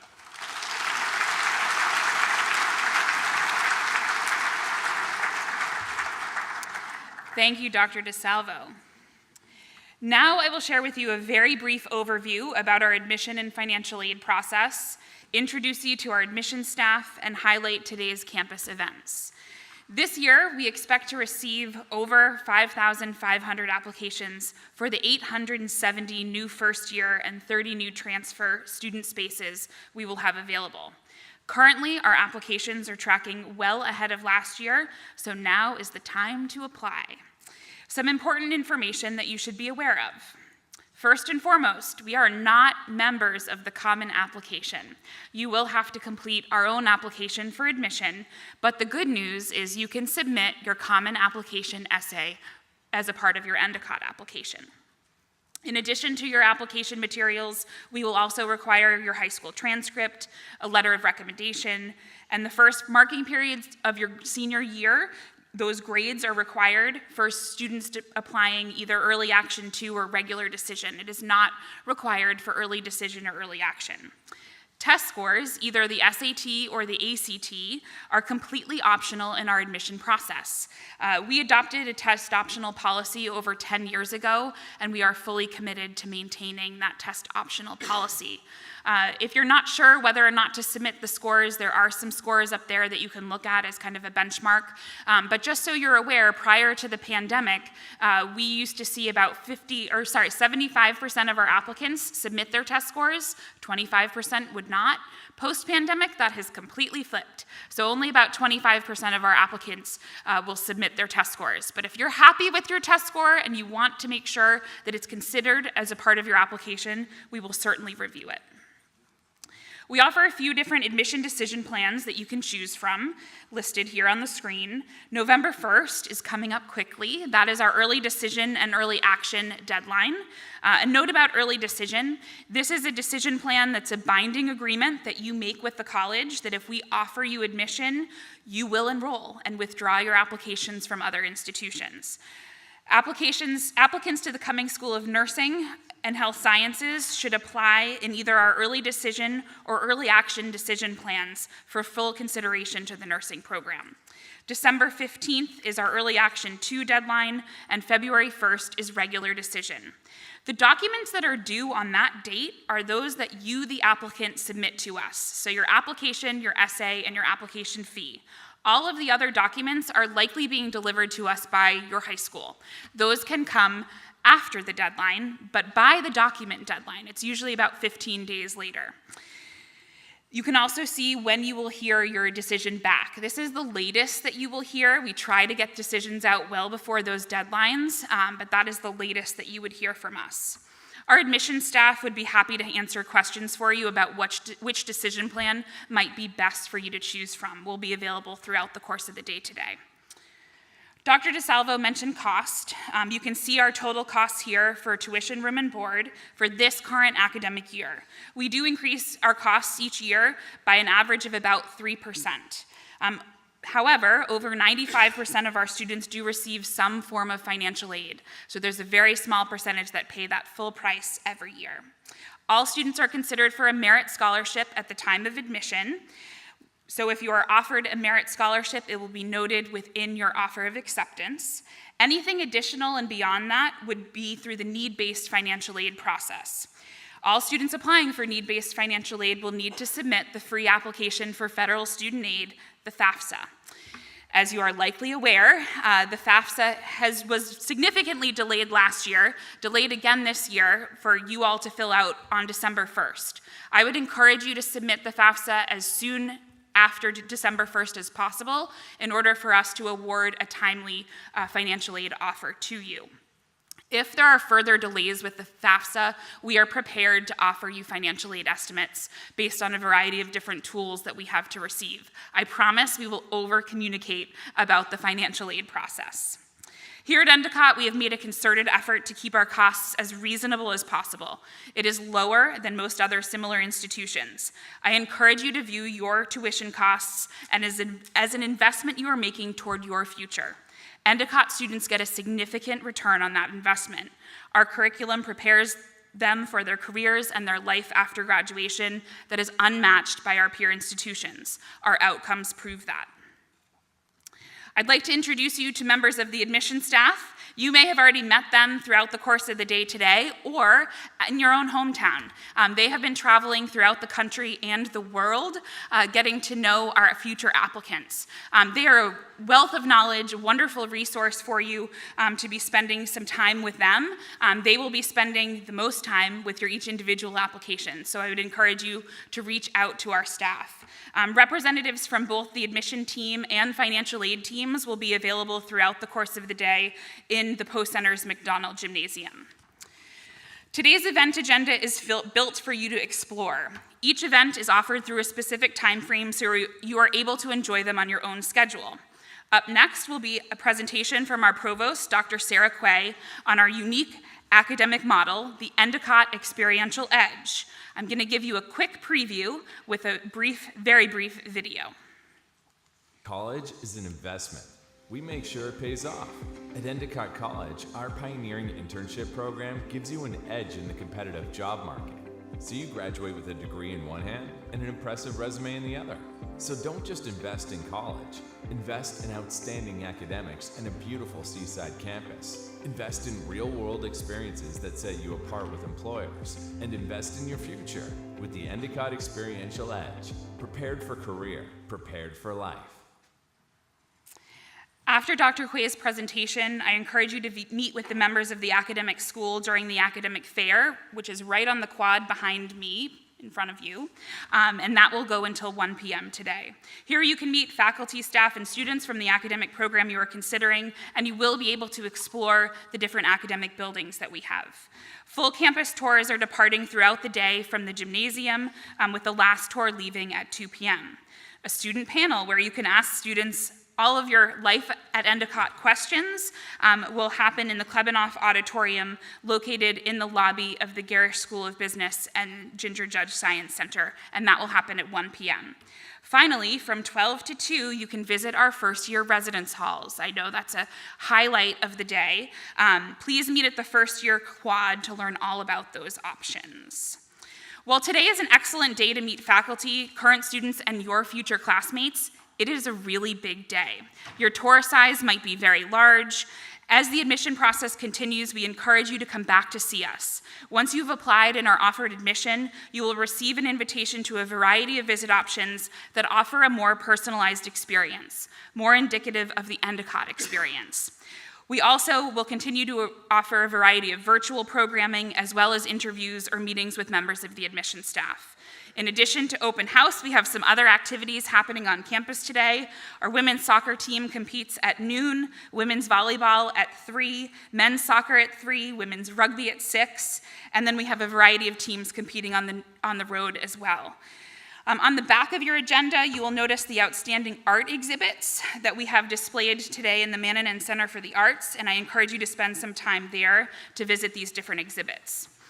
So up next, as I mentioned, I'd really encourage you to stay here in the Cleary Lecture Hall to learn more about our unique academic model with Dr. Quay. This will begin at 11:45, and just so everyone's aware, if you did not check in to receive your name tag and lanyard or your agenda, I'd encourage you to do that in this 15-minute window. Check-in is located right out the doors at the top, right behind this building. So located throughout campus today, you will find eager students, happy to direct you to your destination. We are all here to help you navigate your day on campus. I hope you have a wonderful day, and go Gulls.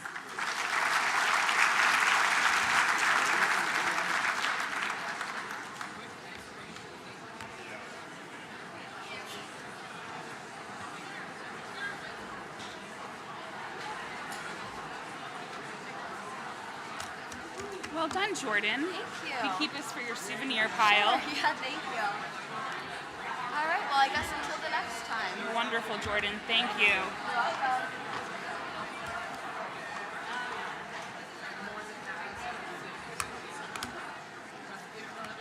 Thank you. That was great.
We're going to start in about 2 minutes, just to give people a chance to come in. So 2 minutes.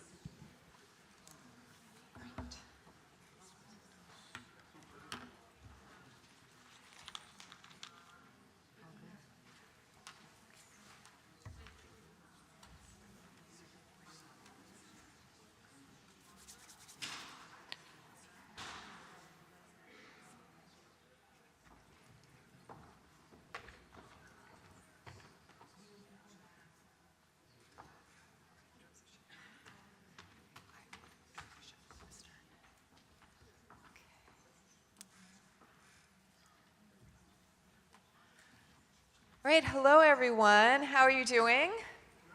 Good. It's a beautiful day. Anyone have an apple cider donut yet? Yeah, they're really good, huh? So thank you for being here today. My name's Sarah Quay. I'm the provost here at Endicott. Most people don't know what that title even means. So I basically oversee all of the academics, and been here for over 20 years as an administrator. And I say that just because I think as you wander around today and talk to people, you'll find that there's a lot of us who have arrived at Endicott and decided like this is a pretty great place and have stayed. And part of it is because we believe so much in the education that we deliver here and the experiential edge, which I'm going to be talking about. So I also want to make sure that I introduce my two colleagues who are going to be available for questions.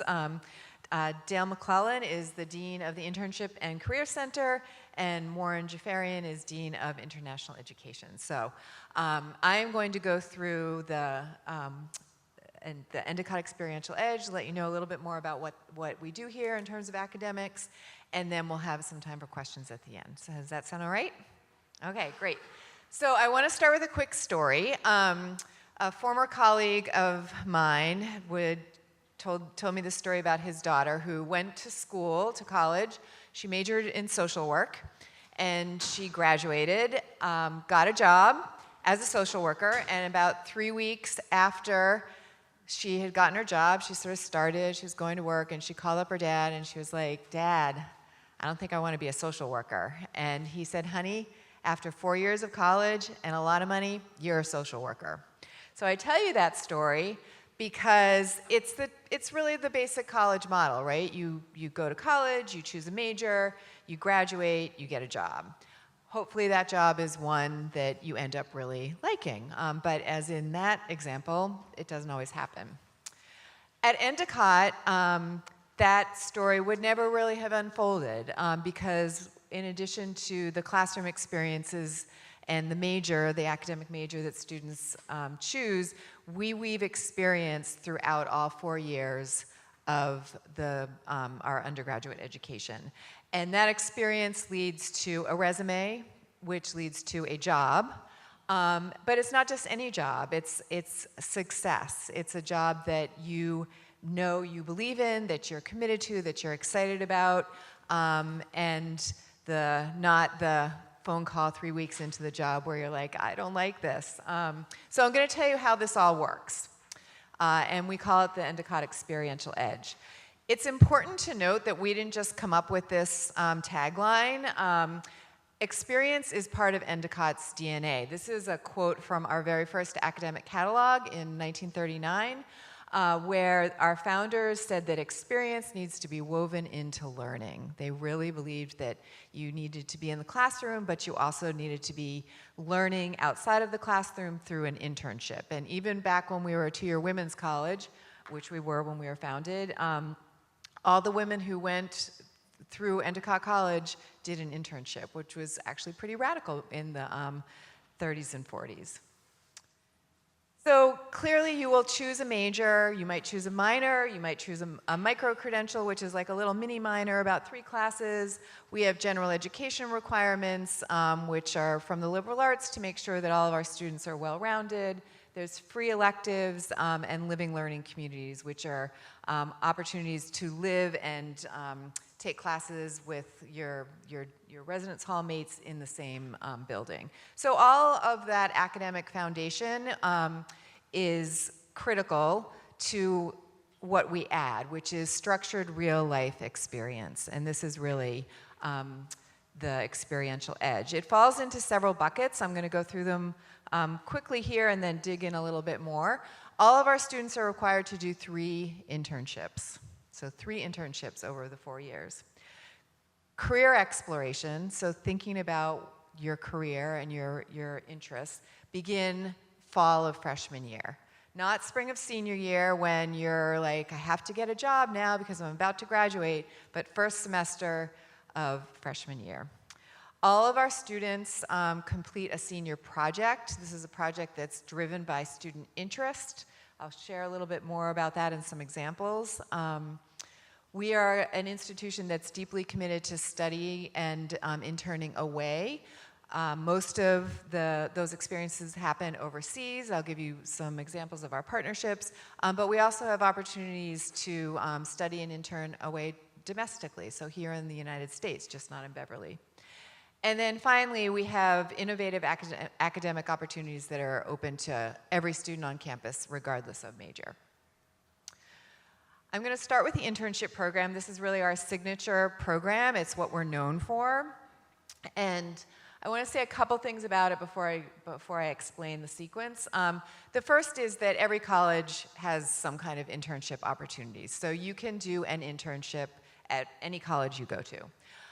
What you won't get at any college that you go to is an internship program that includes 11 full-time internship faculty, experts in the schools and the majors that you are studying. Their job is to work with each student in each major to help them find and be successful in their internships. So that's very, very unusual. Because we have such a long history of internship programs and our students do so many internships, we have searchable databases and additional resources that help students find their internship. We do not place students in an internship, we help students find their internships. And then finally, our internships have academic credit attached to them. So they're not just an experience, they're linked to assignments, reflective work, planning for your next internship. And so you're actually gaining academic credit as you're completing those internships. I will note that I'm using the term internship broadly. This includes clinical experiences for students who might be interested in nursing, athletic training. It includes student teaching opportunities. We sort of use internship as a shorthand for all of those experiential opportunities.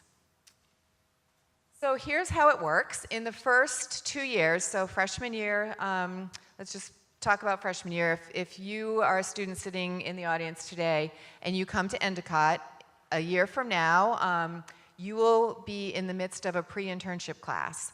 This is a class taught by one of those full-time internship faculty, and the class helps you think about what kind of internship you want to do as a first-year student, what your interests are, and most importantly, I think, what your network is. Because again, we don't place you.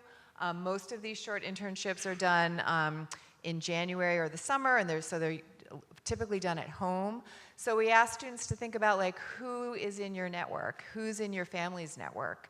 How are you going to reach out to those people as a college student looking for this experience, this professional experience, and present yourself as a potential intern to them? How are you going to interview? So that class happens in the fall. And then the short internship is usually about 3 weeks, and it's, as I said, it's done in either January or the summer, very dependent on the student and the major. It's very exploratory. So one of my favorite stories, I was Dean of Education for a long time, and my favorite stories were when the students were like, I'm going to be a kindergarten teacher. And they'd go into this first internship, and they'd come back and they'd be like, I'm not a morning person, right? So, okay, good, you're still a first-year student. We need to retool and think about how you can work with young people, but maybe not be a kindergarten teacher. So exploratory, they can be in the major, outside of the major, but really, like, what does this field of study look like, and what are the career opportunities that are within it? Again, this is an academic credit-bearing experience, so when students come back from those internships, they have a reflective paper that they write, and they meet with their faculty advisor to talk about their experience and also to set goals for their next internship.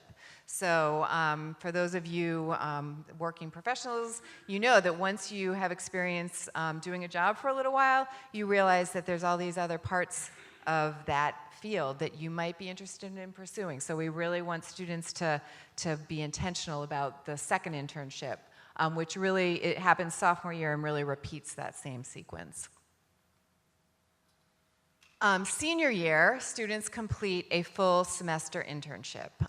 So right now, our 800 and something seniors are, as I drive into campus in the morning to go to my job, they're driving out of campus to go to their senior internships. It's full-time, 4 to 5 days a week, depending, again, on the industry.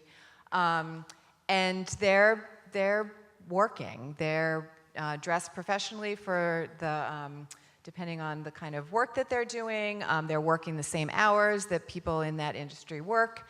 And they're coming back to campus for a weekly seminar. This is really important because it's an opportunity. It's taught by an Endicott faculty member of the seminars, and it's a chance for the students to come together and sort of process this very intense internship experience. It's a place to talk about workplace culture. It's a place to talk about things that are going really well. It's a place to talk about things that are maybe they're struggling with. So it's very supportive. Again, it's an academic experience, and we kind of surround the students with the faculty, the seminar faculty member. There's a site supervisor on site that they're working with, and then the students. So it's a little triad of support. When the students finish that fall internship in the spring, they attend our career fair, they are networking, they're job searching, and a lot of them are going into our fifth-year master's program. This internship is so important to our curriculum that we do not just say, oh, you've done 2 internships, so go find your full semester one. In junior year, students take a full semester 1-credit course called Internship Strategies, and in that class, working with an Endicott faculty member again, they're working on where am I interested in doing this internship? How do I reach out to them? How do I update my resume? I have an interview. How do I manage that? So there's a lot of support leading up to this full semester internship. We wouldn't be able to do and run this program so successfully without our incredible partners in the field. So this is a screenshot from last February's internship co-op and career fair. You can see the many well-respected companies that partner with Endicott. They partner with us to hire interns and also to hire students for full-time employment once they graduate. So just a really important part of the puzzle here. Another one of those experiential buckets that I want to talk about is our global edge. So at Endicott, we like to say, when are you studying abroad, not are you going to study abroad, because we really believe that it's a life-changing experience. It builds your resume. It makes you more aware of the world around you. And so from day one, we encourage students to talk with their faculty advisor about when they're going to study abroad. And I want to make a note that for students who might be interested in our nursing program, our nursing students can study abroad for the whole semester. In fact, many of them do. That's very unusual. I'm not sure if I can think of any nursing programs that have that option. Most nursing programs are not built that way, so very important to remember. I just want to focus on 2 of our strongest partnerships. CIS in Madrid, Spain is basically it's a college that's accredited through Endicott College. So the students who are studying there from around the world are receiving an Endicott degree. And what this means for students from Beverly when they study abroad at CIS is that the courses that they'd be taking here are being offered there. So it's a very seamless opportunity. I chose this photo because we've been really working on ways to support athletes studying abroad, and some of them are concerned about conditioning and being able to play their sport off season. And so we've really intentionally developed partnerships with some pretty impressive Spanish professional sport teams that support that initiative. The second partnership that I'd like to just spend a minute on is with Munster Technological University, MTU, in Cork, Ireland. The beauty of this partnership is that the majors that MTU offer align almost exactly with the majors that Endicott offers. So students get to take different kinds of courses. They might be taking a course that isn't offered here at Endicott, but it will count towards their major. We have 2 residence halls in Cork, which is where our students live. So you're living with other Endicott students in these sort of townhouses. They're really great. They're called Beverly Hall and Salem Hall. So, a little bit of the North Shore overseas. And being able to explore the incredible country of Ireland and hop on a plane and go to pretty much every country in Europe. I think last year we had a student who went to like 22 countries. So, they're studying, but they're doing a lot of traveling too. I included this photo because this was the first group of nursing majors who completed a 6-week internship at Mercy Hospital in Cork, Ireland last summer. And I think if you speak to any of them out in the quad today, they were really transformed by this experience. They've been trained in some of the best hospitals in the world here in Massachusetts, but traveling and studying nursing and being a practicing nursing student in another country gives you a whole other perspective on the field. So it was an incredible experience, and we're going to be continuing that next year. Students also have the opportunity to intern abroad, and so I'm going to play this really quick video of an English major who did a marketing internship in Cork. Welcome to a few days in the life as a marketing intern at Babelfish. So I came in today, said hi to Holly and Dee. Hi guys. Then the three of us were off to a shoot at the Metropole Hotel. So we got there and then set up the camera and lights and then went around and figured out the different locations for each of the shots. Here we are just going over some of the talking points, and then finally we got to the shooting. So today we got 2 of the 3 mini episodes about the history of the VQ filmed. And then the next day we were off to Bunny-Canellan. Look at how stunning that view is, oh my goodness. Bunny-Canellan is a sustainable family-run restaurant in Myrtleville, and we were doing a bunch of content creation, getting really innovative with the tripod there. We got tons of great photos and videos of all the different dishes and how they're made. Look at these oysters, she is the moment. Yeah, great day of content creation, and this will all be edited and posted over the next few weeks. We did get to try the food, and oh my goodness, what a perk. Finished the few days off with a quick meeting, and that was that. Thanks for watching. So just one of many examples of some fantastic international internships that our students can. I want to spend a couple minutes talking about some of the innovative opportunities that our students are engaged in. And these are students from all different majors. I'll try to point out the majors, but really these opportunities are open to anyone.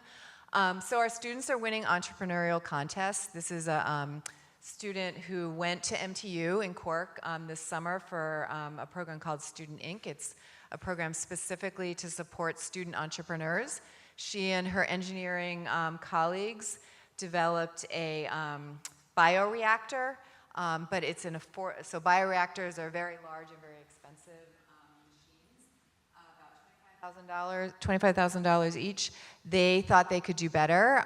They've developed a tabletop version of the bioreactor that they can price around $2,000, and they're currently mass marketing this to colleges, small labs, and high schools. So student won Best Business Opportunity for this program. Started here in Beverly with an idea, went across the sea, got some mentoring, came back, and I'm excited to see where her story goes. Our students are making a difference in their communities.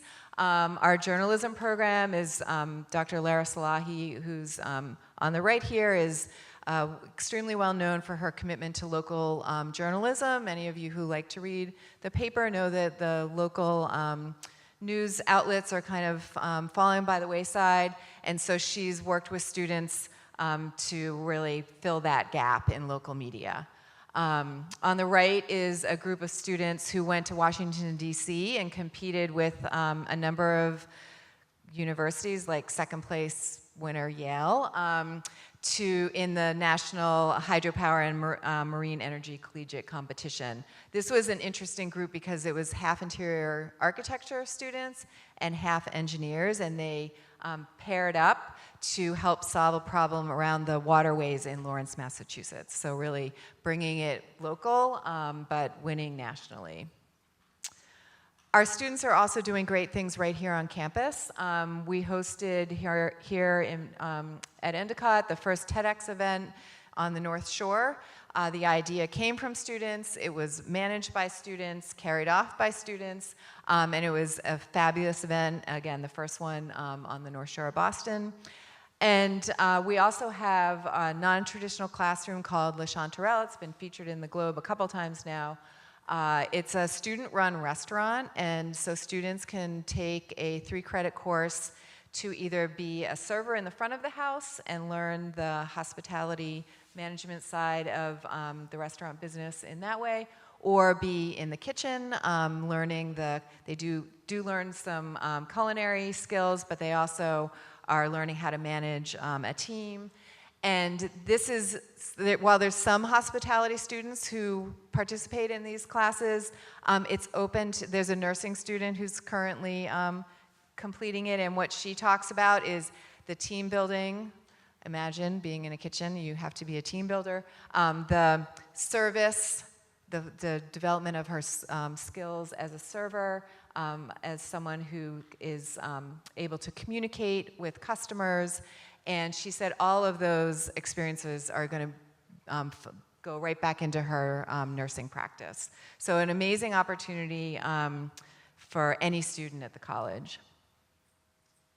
I mentioned that all of our students do a senior project, And you can imagine, so I've done 3 internships, I've studied my major for all of these years. I have some ideas, and I want to contribute to the knowledge around topics that I am now experienced with both in the classroom and out. And so all of our students either do a senior thesis or a senior capstone. The thesis is more of a written document.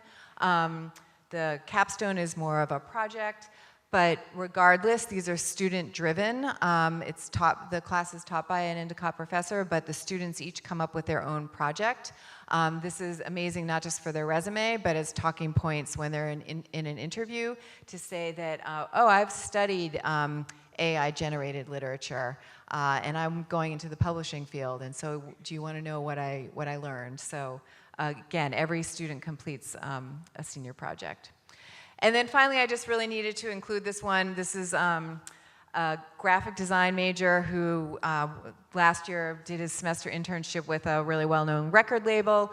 His designs, this is an image of Times Square, and his designs, the colorful ones kind of on the right of the screen, were featured in Times Square during that internship. So I think that's pretty amazing to not have graduated college and be walking through Times Square and look and be like, oh, I did that. So amazing work. Just a couple final points. The students have incredible access to academic support services, whether it's accessibility, advising, coaching. We have a tutoring center, a writing center. There's no end of ways that students can get help, get support in order to succeed. You can talk to any faculty, staff member, admissions, the president. If you're struggling, we're going to try to help you figure out what you need to succeed. And the heart of that is really our faculty. This is a teaching college. Faculty come here to teach because that's their priority. Yes, they're doing research and involved in their own scholarship, but they come here because they love to teach and they love to work with students.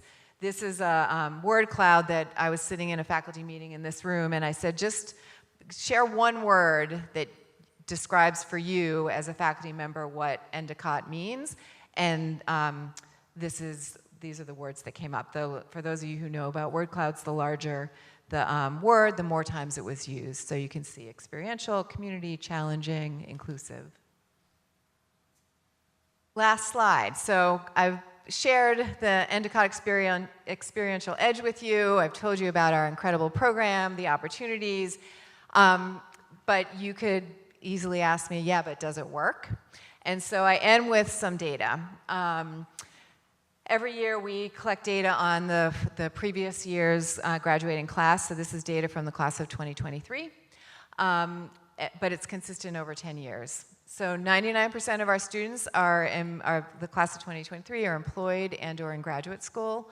Many of them are in both. They go into our 5th year masters and they're also working. 95% are employed in a job directly related to their area of study. So again, if you think back to my initial story about the social worker who realized this is not what I want to do, she went on to get a job that wasn't related to her major. But 95% of our students, because of all that time to explore, end up in a job related to their major. And then pretty exciting number here, 50% of our students are offered a job from their internship site. So I don't know about the parents in the room, but when I applied for my first job, I was just kind of looking for a job. I didn't have internships that were offering me positions. It was just a brand new market. So this number is pretty phenomenal. And even if they don't take the job, what a great confidence builder to be like, yeah, I already have a job offer.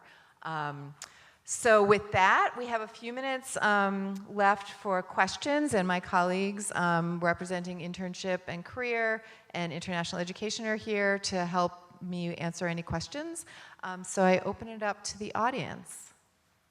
Yes?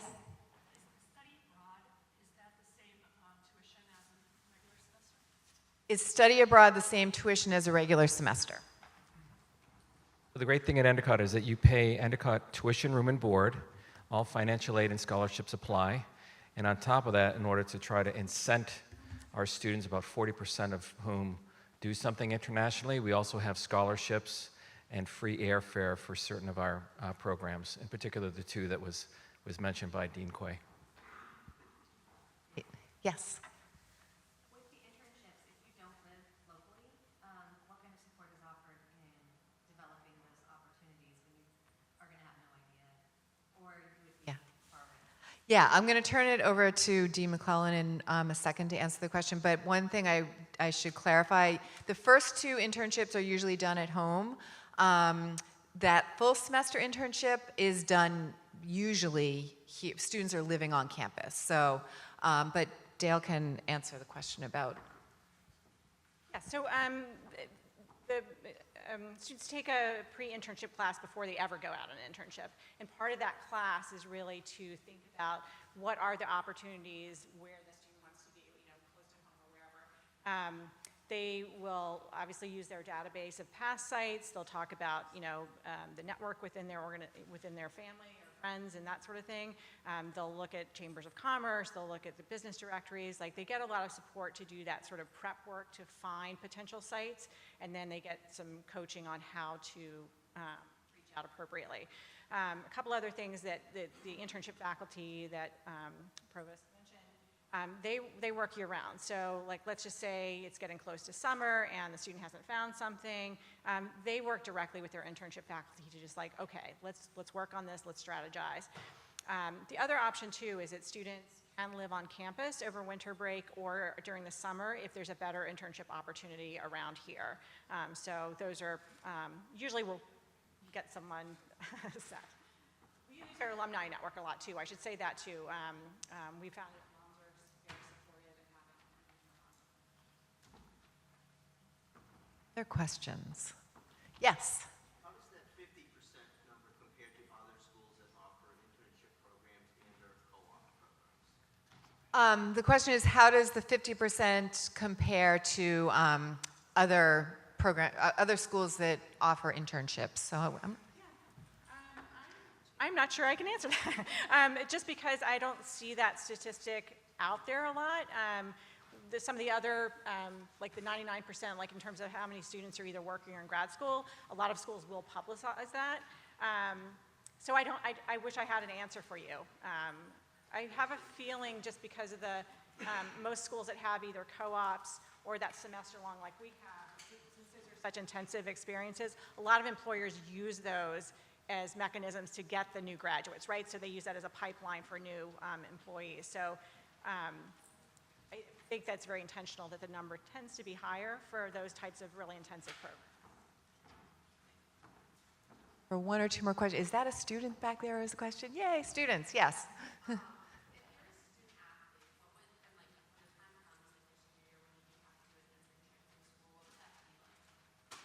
The question is around being a student athlete and doing your internship.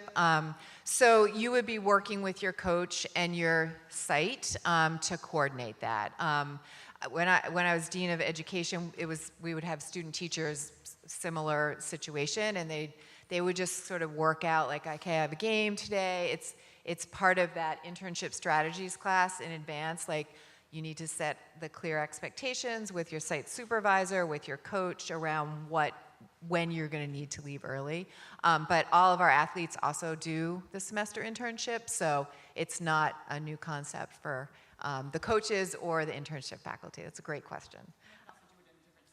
Yes, good. And you can also do it in a different semester if you absolutely needed to. So the majority of students do that semester internship in the fall, but some students do it in the spring, and some students even do it over the summer. So again, you have that one-on-one relationship. And with your internship faculty, they're talking to you and really trying to personalize the experience that works best for you. Yes? So for, say if I want to be an elementary education major, for freshman and sophomore years, what does that internship look like? I would assume it would be student teaching. It would be probably more like an assisting, or a little bit of observing, a little bit of assisting. when I was dean, that the students would often go back into their elementary school and do like even with a former teacher.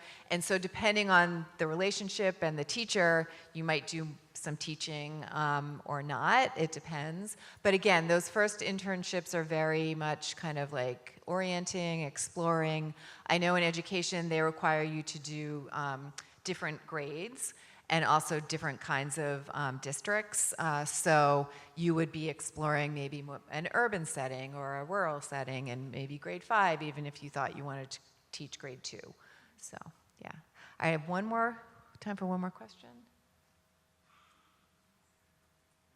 Okay. Megan is going to come give you your next set of instructions. Thank you all so much. Thank you, Dr. Quay. So now the academic fair is continuing. It will be out until 1 o'clock, which is right out these doors and the next set of doors, right on the academic quad. I've heard that the apple cider donuts are very good, so maybe attempt to find one. I haven't had one yet, but I've heard they're very good. So enjoy the rest of your day, and thanks so much for visiting us. Thank you. Thank you so much. Great job, great job. Great questions. I can just sign out now.